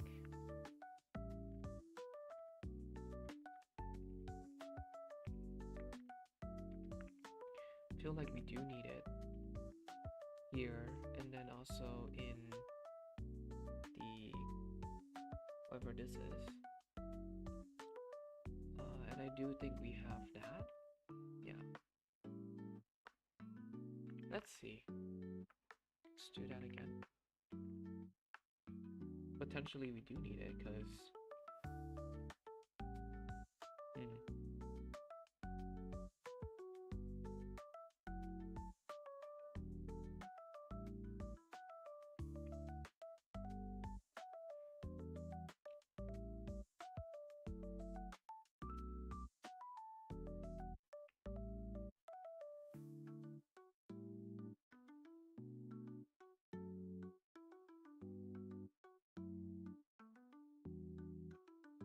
extension. We don't really want prettier, I guess.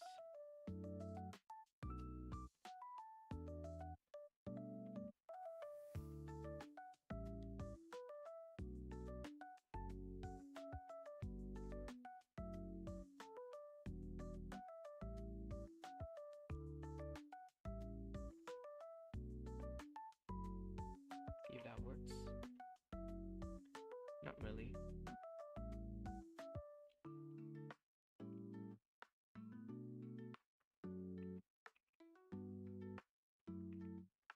Why is the formatting different?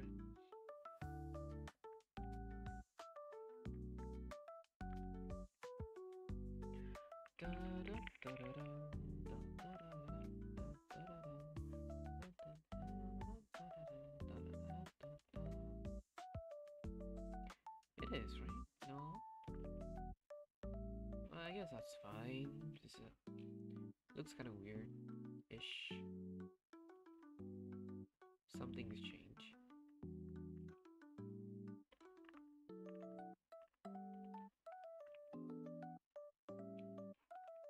Yeah, that looks weird. That does look weird. Yeah, we don't like that.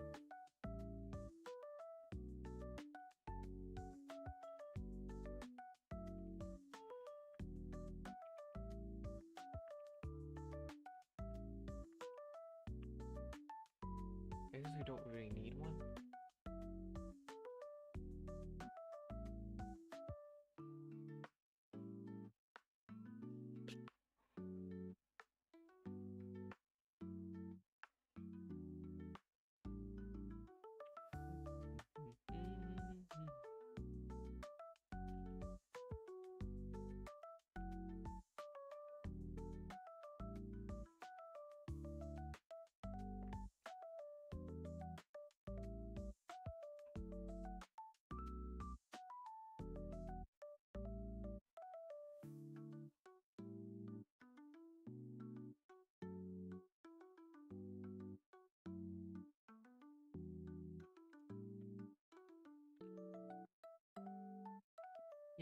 Okay, so pass around, but not off the top of my head. Keep an eye out. Pass around. Yeah.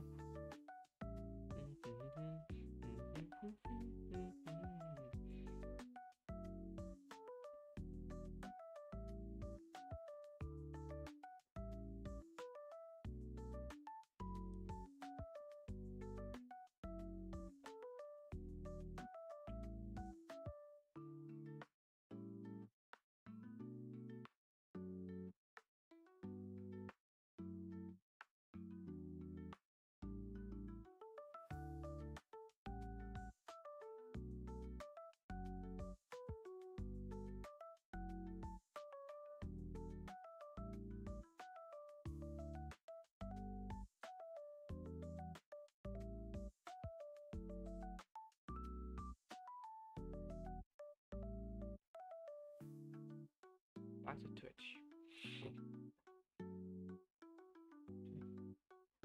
Anyone streaming something fun?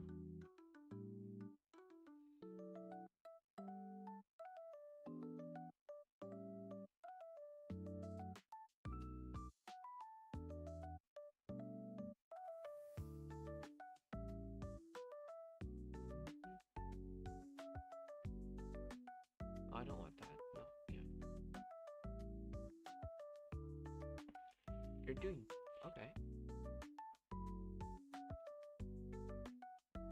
でも美味しかったコーンスープ。でもこのコップにはね、2つ分くらい入れないとちょっとあれかも、足りないかも。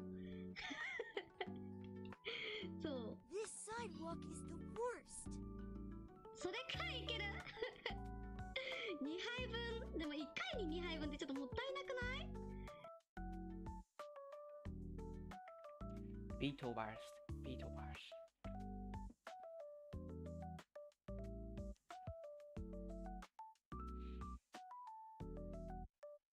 Oh, I guess I'm just doing my thing.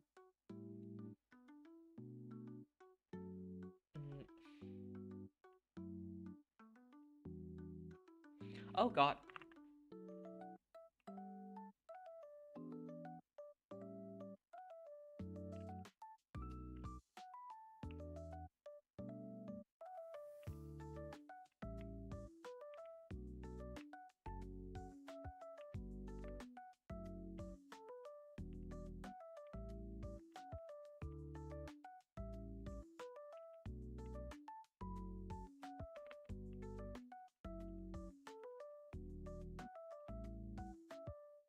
Oops. I didn't notice. I was AFK.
Oh, nice. Oof.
Is there any way I can tune the CPU performance of a system?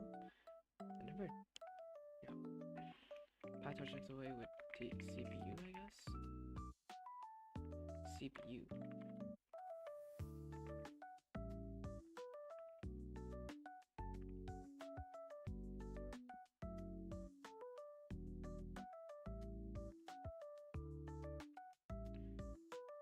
PyTorch CPU tuning, performance tuning, if that is even possible.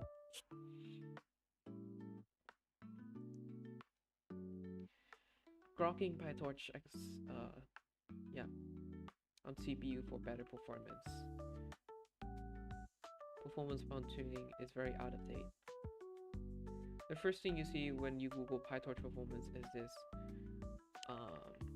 Let's see.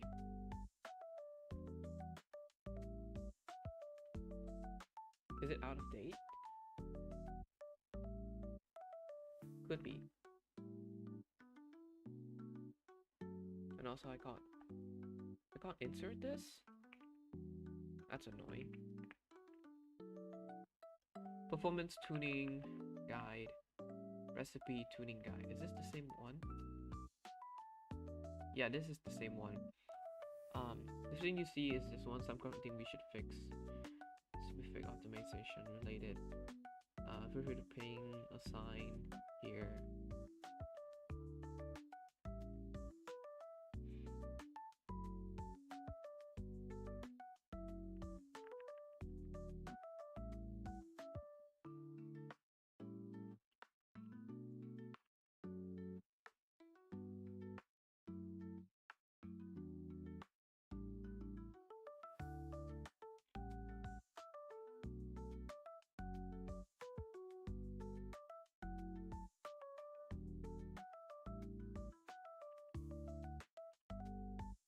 That's pretty cool. Local memories are always faster than remote memory access. Yeah. Some cool things here. You could use Torch Compile, but not really familiar with that. Not sure if it's a good thing as well. Could be cool. That relates to PyTorch XOA. What is it? Eager mode compile. Eagle mode plus compile API. Then you need to compile the function itself.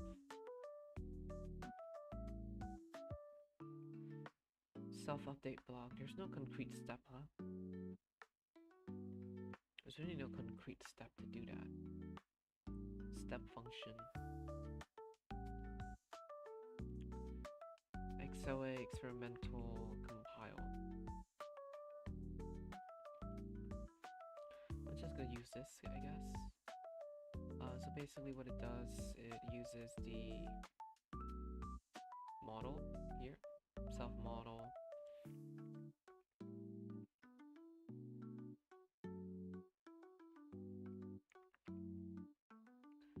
Compile the model itself. Maybe that would work.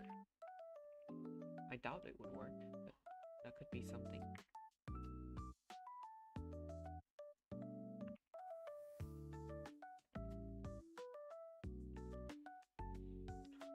Then I'll turn on eager mode again, SPMD, and also use the XOA device. I'll just replicate this in case. CPU. Device to be XOA, and then also here as well. We need to move it to. We use this one, match tensor to use self-disk data, but we don't use it here, so I'm just gonna say it down here, I guess. Yeah, and then what we'll do is just comment this line. This is moving to XOA, to be honest. Yeah. So we'll just restart. Let me just kill all the process first, and then we'll restart it. Look at the graph. Let's see performance.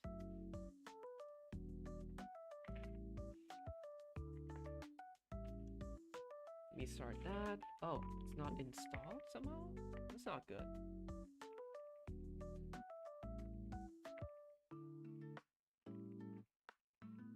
Gotta conclude this today, and then we need to move on to other stuff. Yeah. TPU is not, XOA is not installed somehow? Which is weird. That's weird.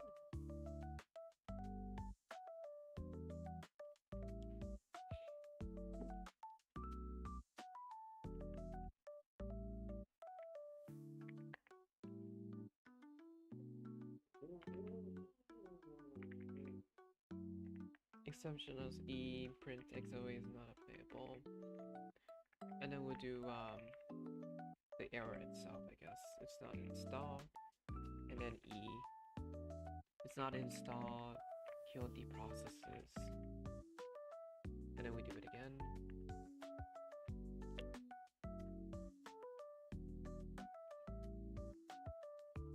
Play one last round, and we'll get back to work. It's not installed modal texture because I have no attribute eager mode. Really? So all this time I was wrong? It has to be experimental eager mode. God, I'm so stupid. Okay, I might have been stupid the whole time.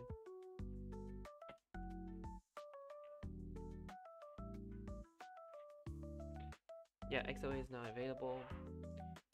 The only problem is I don't know to use it before or after. There's no concrete guide to it.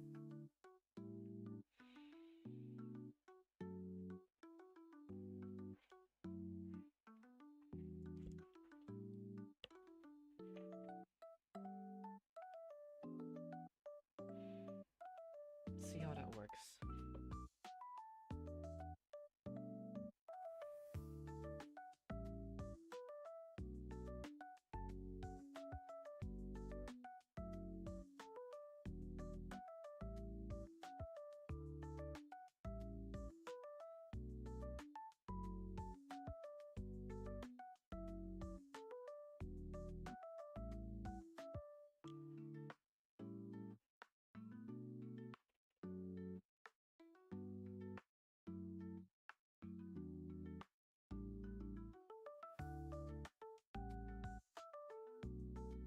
Most of the other stuff, I guess other than the processing, is still required for the CPU to work. I guess that's why it affects performance.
Oh god.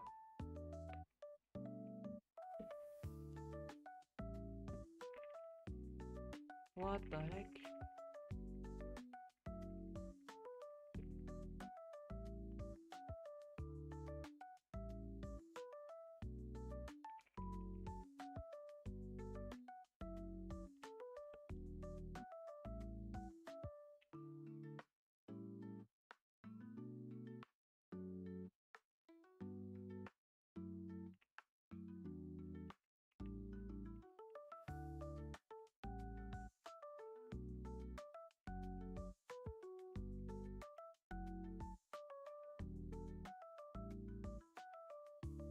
Oh wow.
Oh god.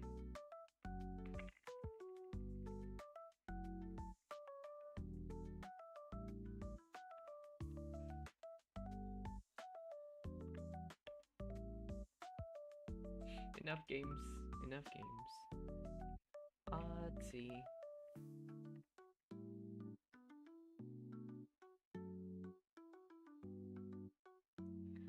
Seven iteration per second. 100 second though. Takes a long time. I guess compiling doesn't actually work. I don't think it works though.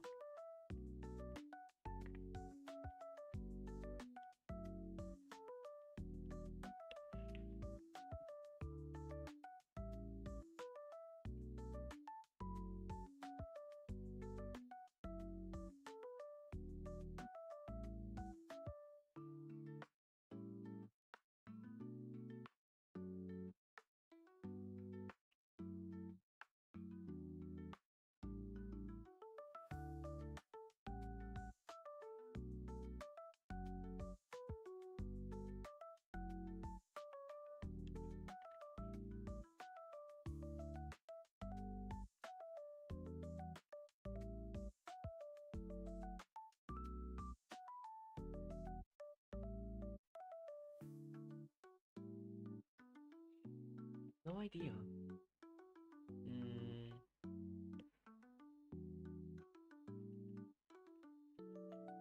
I don't think you would do it for this step though. You'd only do it for this, I guess. Yeah. Because this is for...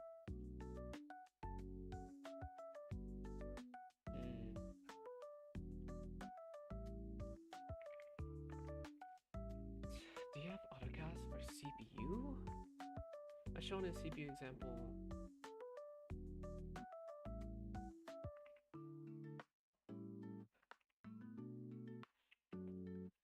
Automatic mixed precision with data type torch float uses torch AutoCAD and torch FGRAD together as shown in the automatic mixed precision example and automatic mixed precision recipe. However, torch AutoCAD and torch grad scalar are modular and may be used separately if desired. As shown in the CPU example, automatic mixed precision training on CPU with data type of bfloat16 only uses torch AutoCAD.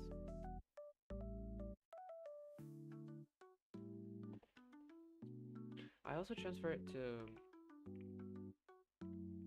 bfloat16 to float, so I don't know if that's a good thing.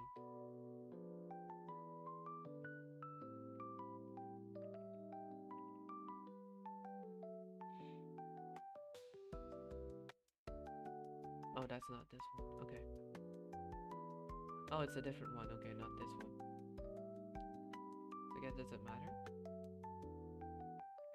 Maybe. No, there's nothing. Okay. Not in this. Not in this code. To be honest, I don't know.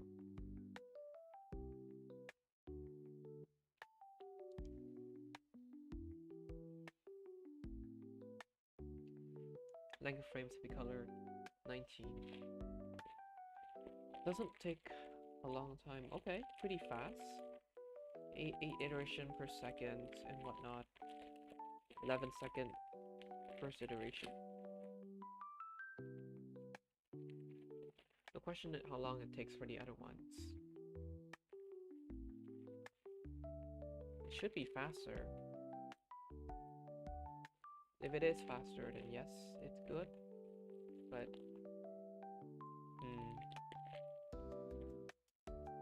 1 second per iteration, 8 iteration per second.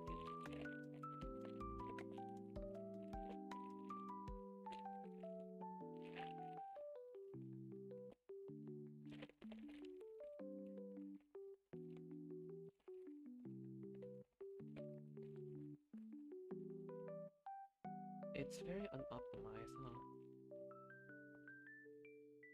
Yeah.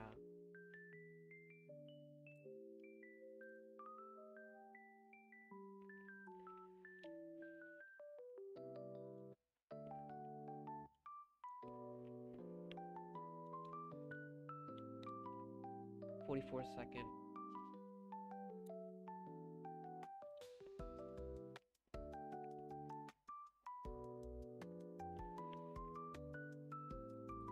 It is deprecated. Use compile instead.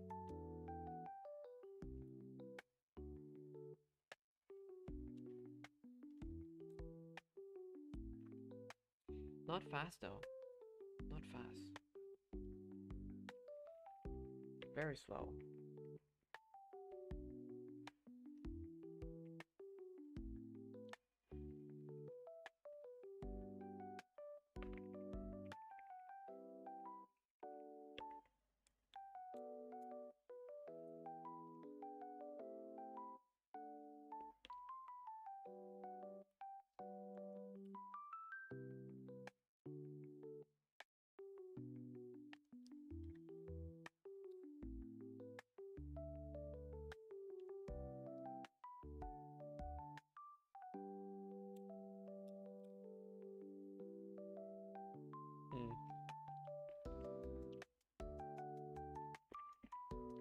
Not really fast, per se.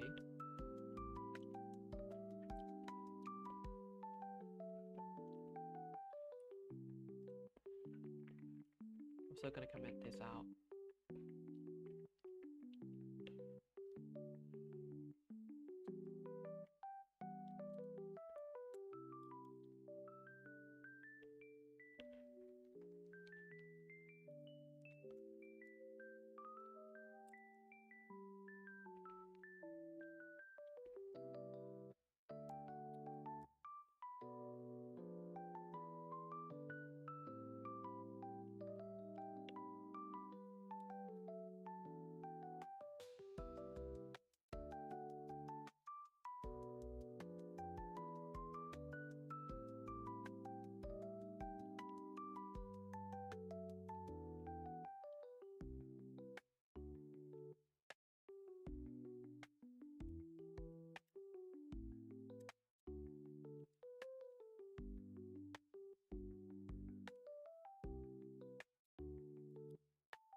Even more unoptimized.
8 iteration per second.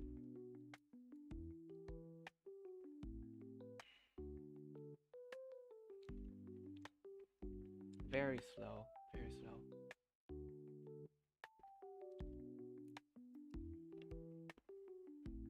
Hmm.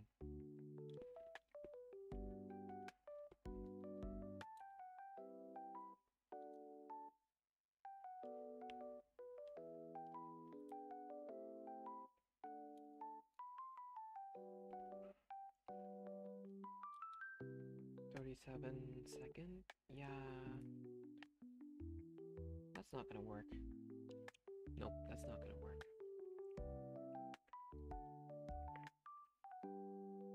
Let's see. So I have that and that one. Even just removing this, I guess, would also work. Maybe.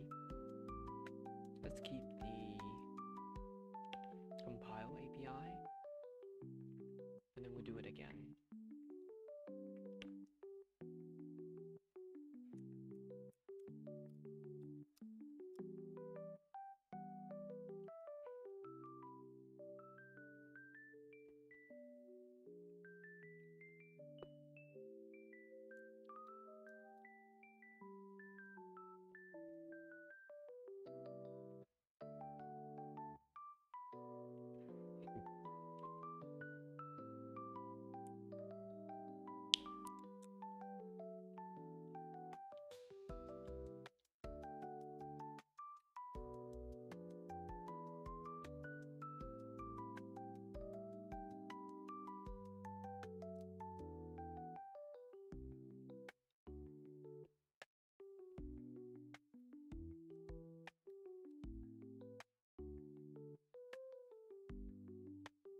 Yeah, the same.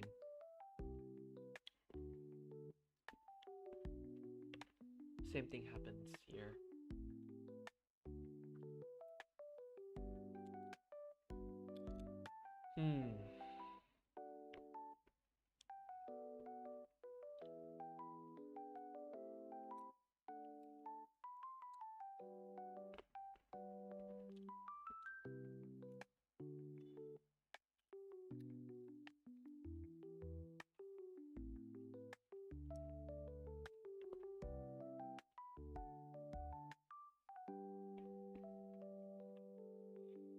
Is there maybe a way that I can increase the patch size, maybe?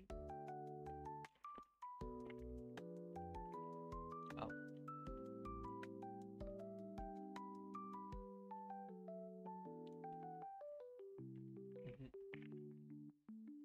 Oh, does it not show? Can I not search? Oh, broken. Broken UI. Oh god.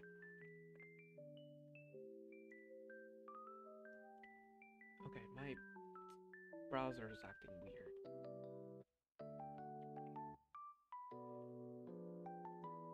What the?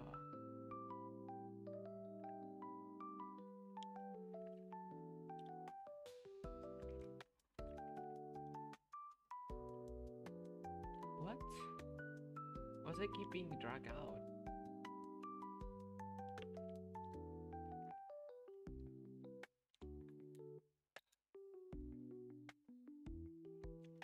What? Okay, that is annoying. Yeah, okay.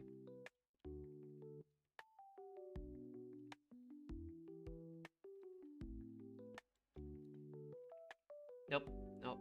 That still doesn't work. Okay, fine. Can't find batch size. It's not possible?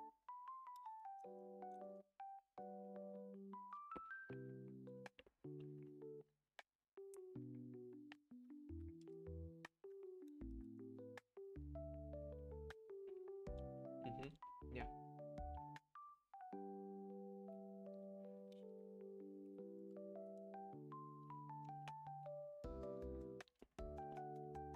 That is just too slow. I'm gonna have to disable that.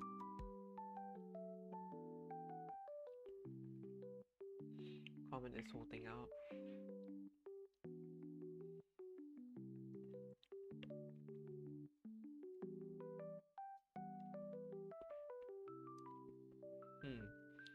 I could potentially compile the function itself. Yeah. Can I do that?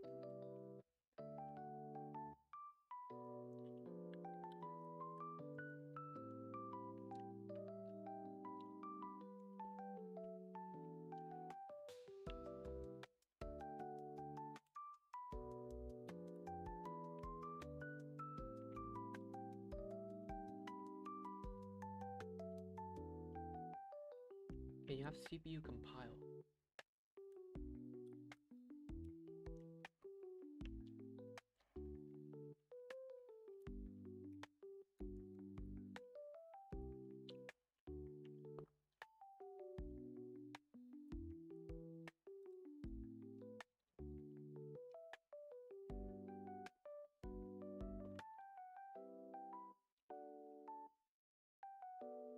Guess what we can do is just Torch compile it.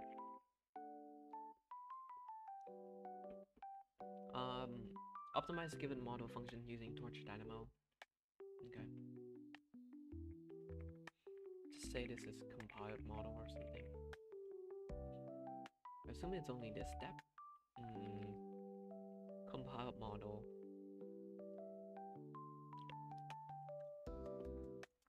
Also, yeah. This one is the one that moves to the device. Let's just use that one. I think we should be good.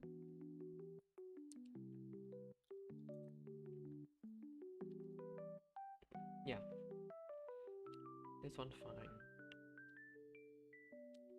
Okay.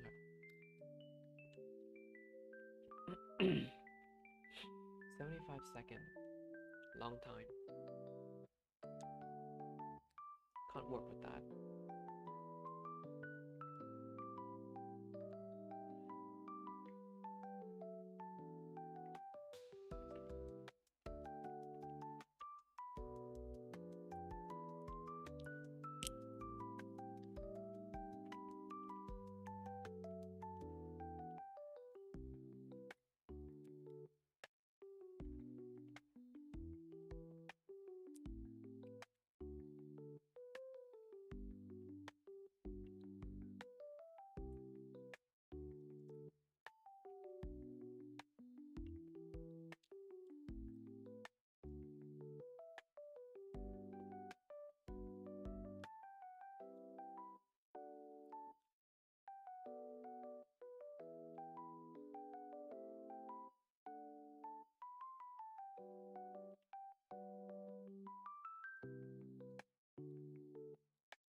Nope.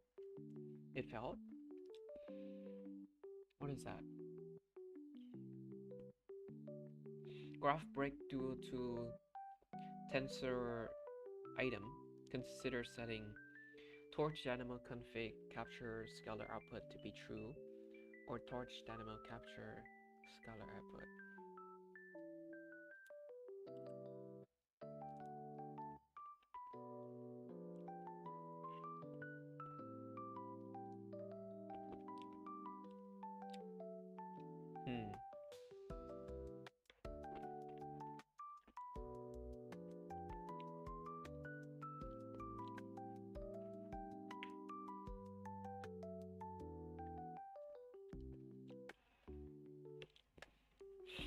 I assume that's because, well,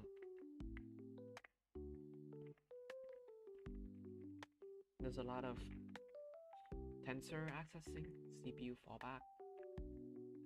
The same with XOA. I'm just gonna comment this out.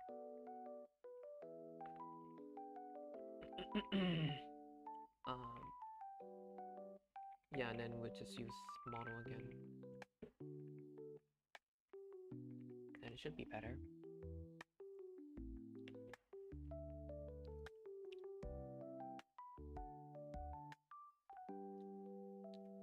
Who is this? Okay. Give me 1 second.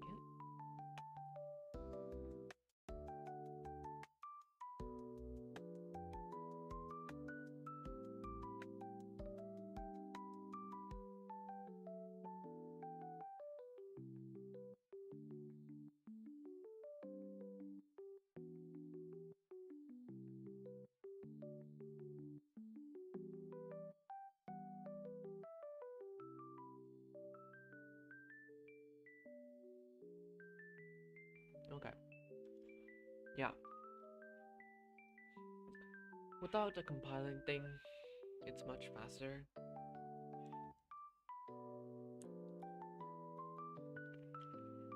Yeah.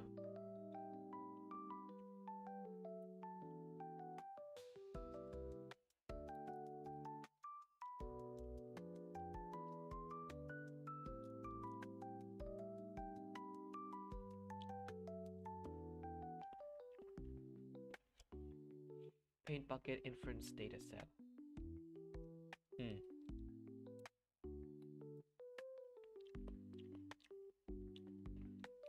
You can only use one, which is, yeah, also limiting.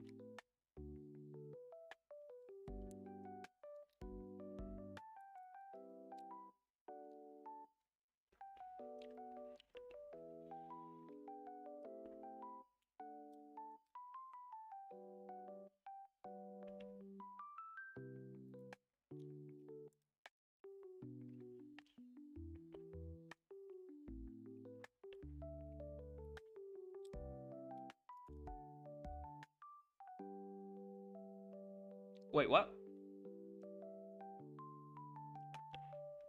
99 second? Wait, that's fast. Oh, is that out? Is that not? Oh, that's not including the segmenting step. 100 second. Wow, okay. Well, 20 frames. That's around 5 seconds per frame. Not bad though.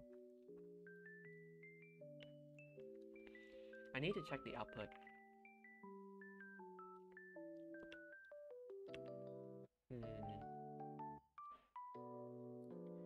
Yeah. Also line art. Keep line doesn't work. Line art is affected. I have to keep that in mind.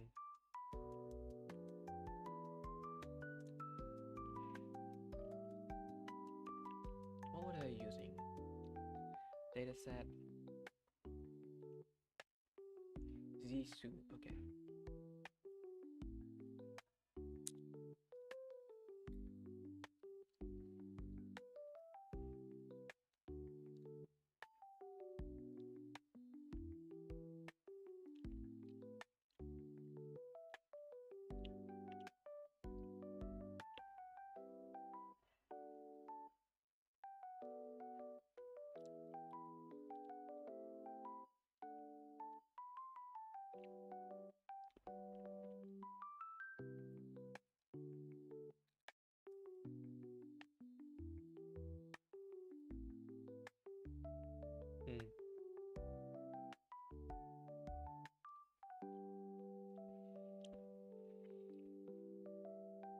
How would people even color this? I feel like that's fine, to be honest. Maybe.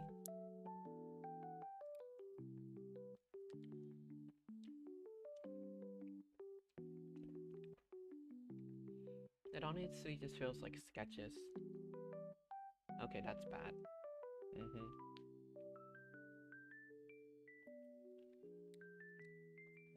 Kinda expected that.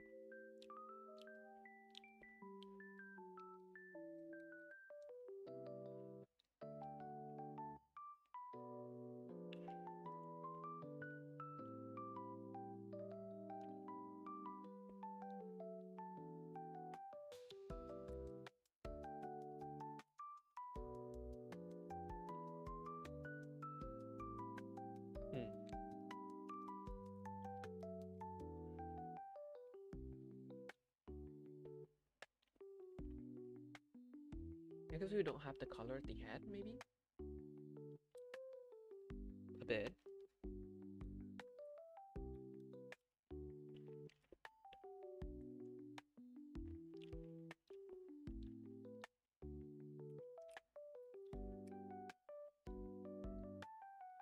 Okay.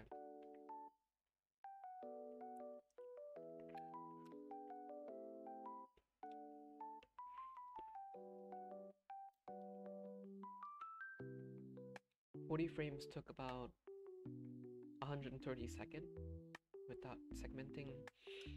That's basically 4 seconds. Of course, the more frames that you input in, the better.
My browser is somehow broken.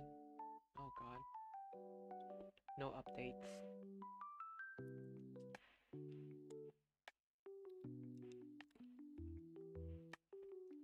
Probably have to restart.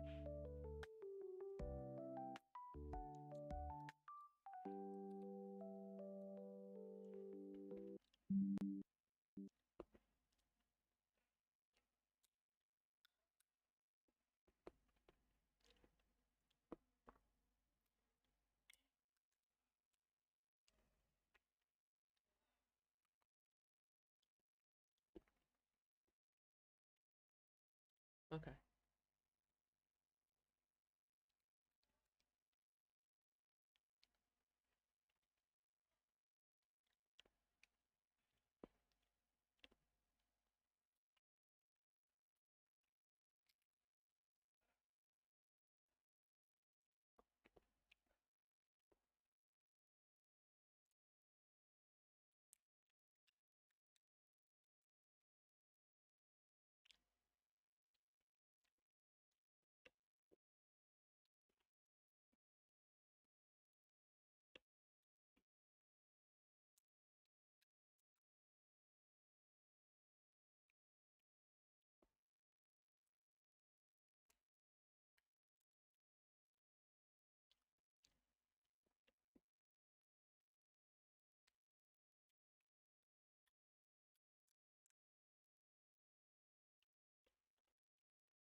Hmm.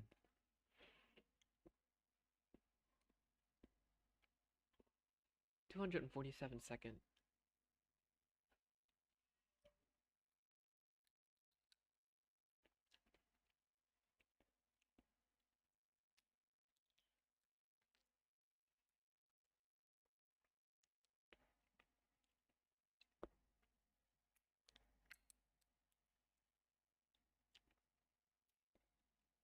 That's full HD. I wonder how long it would take for 4K.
Tell me a time second.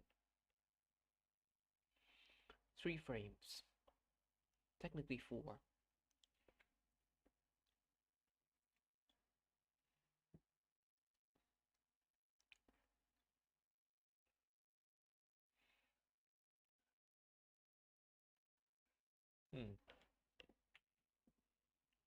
Sure. Sure.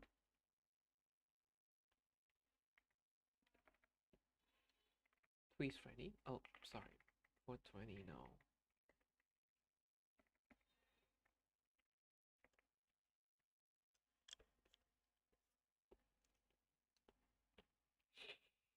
CPU does perform better than TPU. Okay.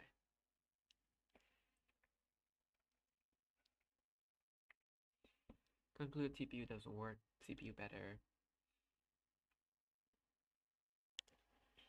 High resolution also doesn't work. Mostly because the model wasn't trained on that resolution.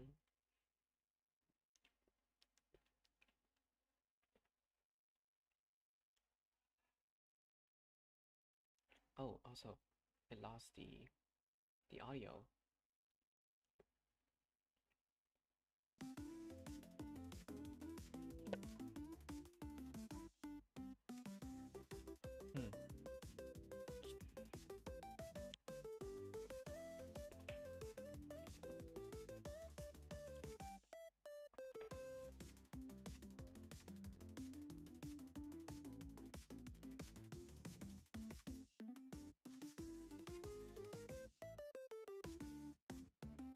Yep, significantly faster. Almost double in terms of processing. The segmenting step also does This takes longer.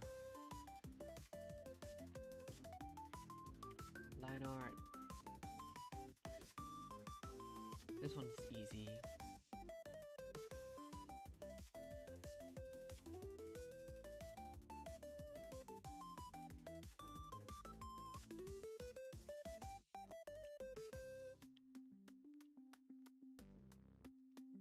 Line, line, line.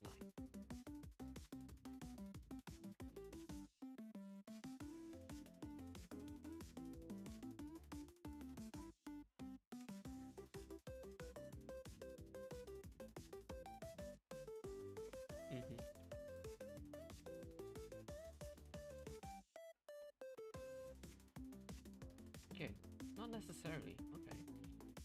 Maybe high resolution does work. Not sure though. So I don't remember. We have a convert to GIF function, right? Convert to GIF. The thing that we give it to is the folder itself. And then there's the output. Oh. Another folder. Line art. Output would be dot GIF? Yeah, GIF. And duration as well. This is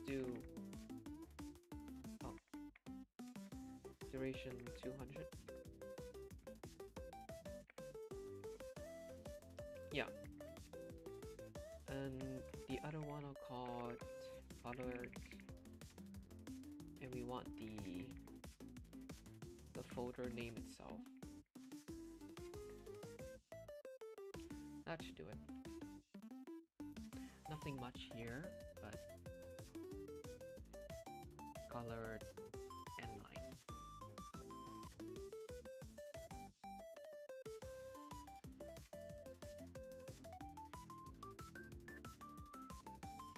This here as well, I guess. Huh. Yeah, much better. Easier to see the incorrectness.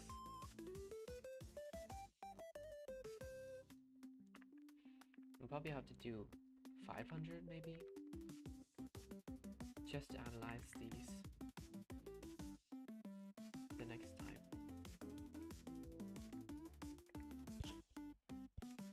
$500 colored. Then we got the line.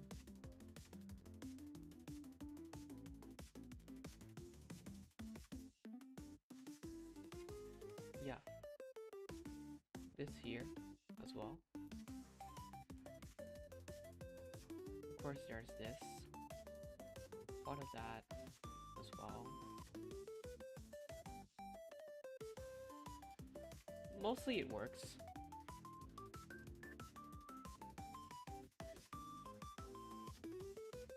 Doesn't work here and there, but that's fine.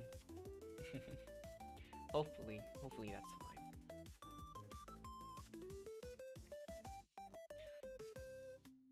In terms of time,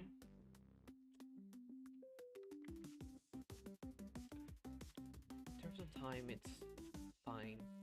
They probably don't care about this. Latency, maximum 5 minutes, should be fine.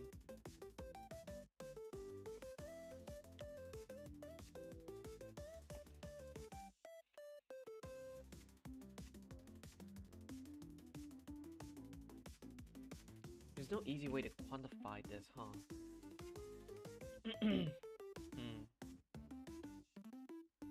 So how long would people work on this for?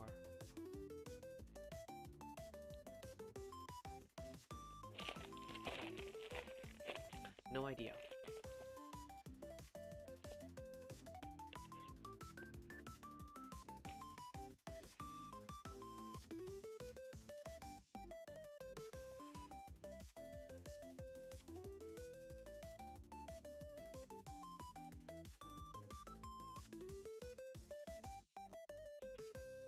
have to try different techniques for this. Tuning, I don't know. I feel like that's fine. Don't know what we could tune now.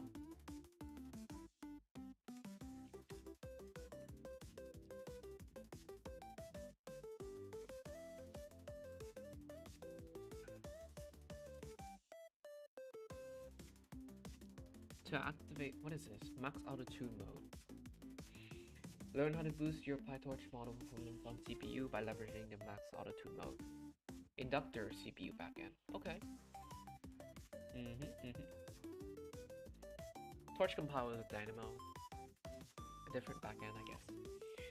Max Auto Tune mode for Inductor CPU backend in Torch compile provides multiple implementation. C++. For most popular data types. Okay, activating Max Auto Tune mode. To activate, set the mode argument to Max Auto Tune when compiling your model. If you prefer to bypass your tuning process, always use a C++ template. You can configure this via an environment variable, Torch Inductor Max Auto Tune. The bill of code is an example using that on a simple neural network. Yeah, and ensure that both the enable a log of all tuning results, config large inductor. Oh, okay. Basically just. Oh, I didn't know you could do this. Torch and some other settings. So I could just compile it mode all auto tune? Okay. That's new, that's new, that's new. Compile model. And we'll use this one. Then we need to set the mode. Or backend, I guess. Oh yeah. Mode here to be this one.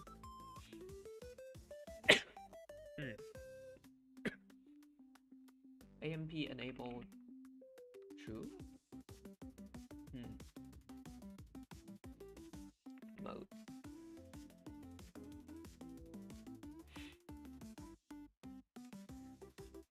Oh, not that one. Not that one, not that one.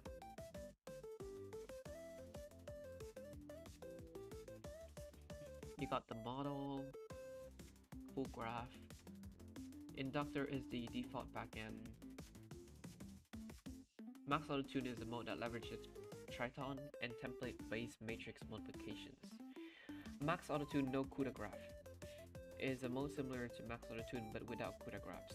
To see the exact config. Oh, okay. Default is default mode. Good balance between performance and overhead. Reduce overhead is a mode that reduces the overhead of Python with CUDA graphs. Useful for small batches. Reduction of overhead can come at the cost of more memory usage, as we will cache the workspace memory required for the invocation. There's a few, okay. I'm gonna try all of this. Default I tried. We're gonna try Max Auto Tune, reduce overhead, and Max Auto Tune no CUDA graph.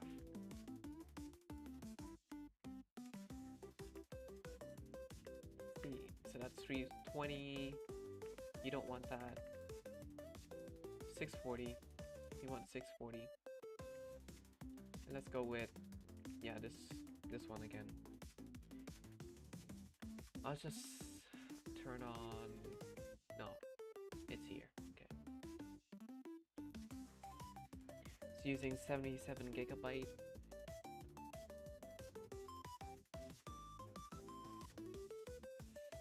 I should have a better way to profile my memory usage.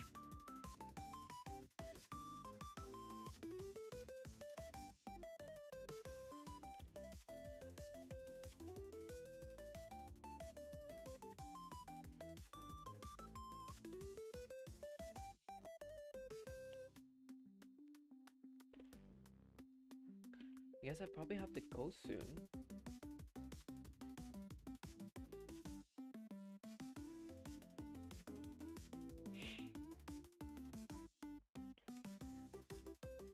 probably be back after an hour, so yeah. Okay, yeah. Sounds about right.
Is my stream even on?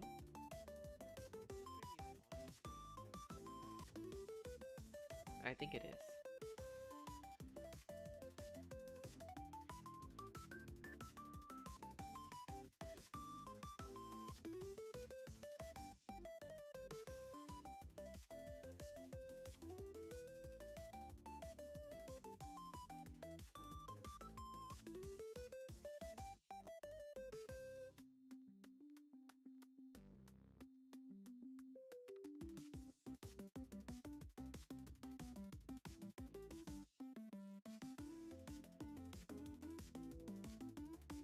Let's see how fast it is. 2 iteration per second, and then you get an error. Sure. Is that just a warning?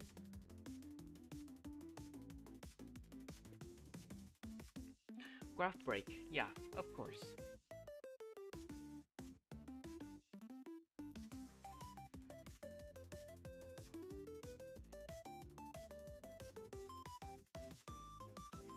I'm trying to segment the image at basic arc, basic PPC. Not this file.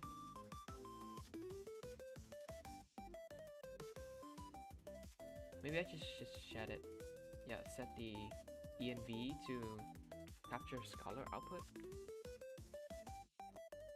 Don't know if that would help. Maybe. Then I guess they have to test the default mode again.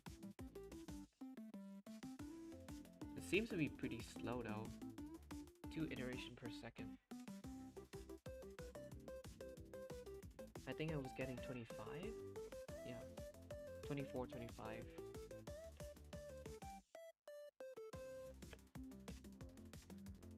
Doesn't seem good.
Nope.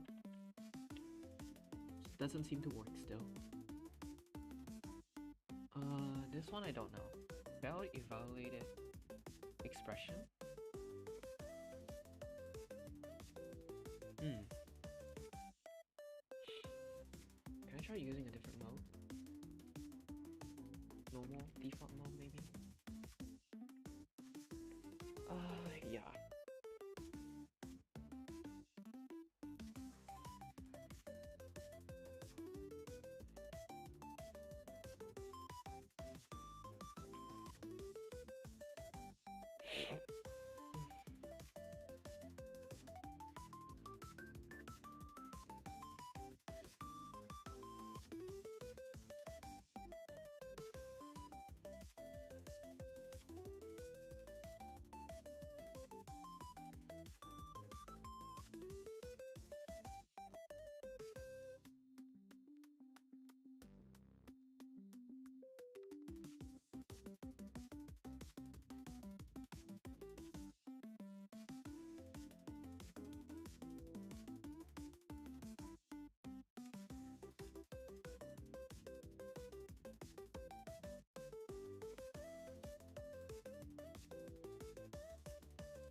Batch size. Problem is I can't have batch size configured. In feature, out feature. Out. Yeah. Bias. CUDA amps. Or CPU amp. Wait. You could have CPU? Wait, this is CPU, not CUDA. Can I do that? CPU amp. The constructor autoclass is deprecated. It's deprecated. Please use CPU for, yeah, amp autoclass CPU. Okay. And what do you want? Enable to be true, I guess. I'll probably have to 7 iteration per second, but it doesn't work.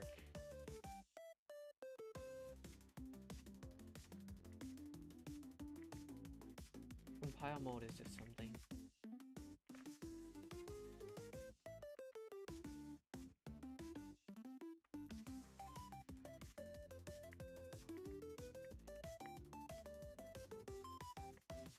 Again. Yeah. Compile mode doesn't work. Not a lot of tuning I can do.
Expected scholar type but float, but found B float 16.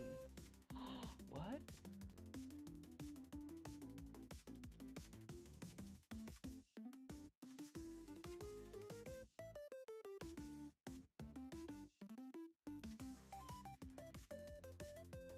D type, D type. D type, D type, D type. To be forged dot B float 16.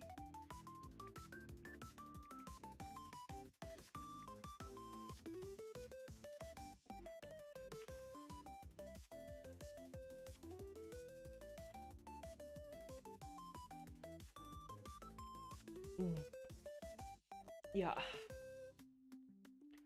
Probably have to go out. Whoops. Okay. I am gonna go now.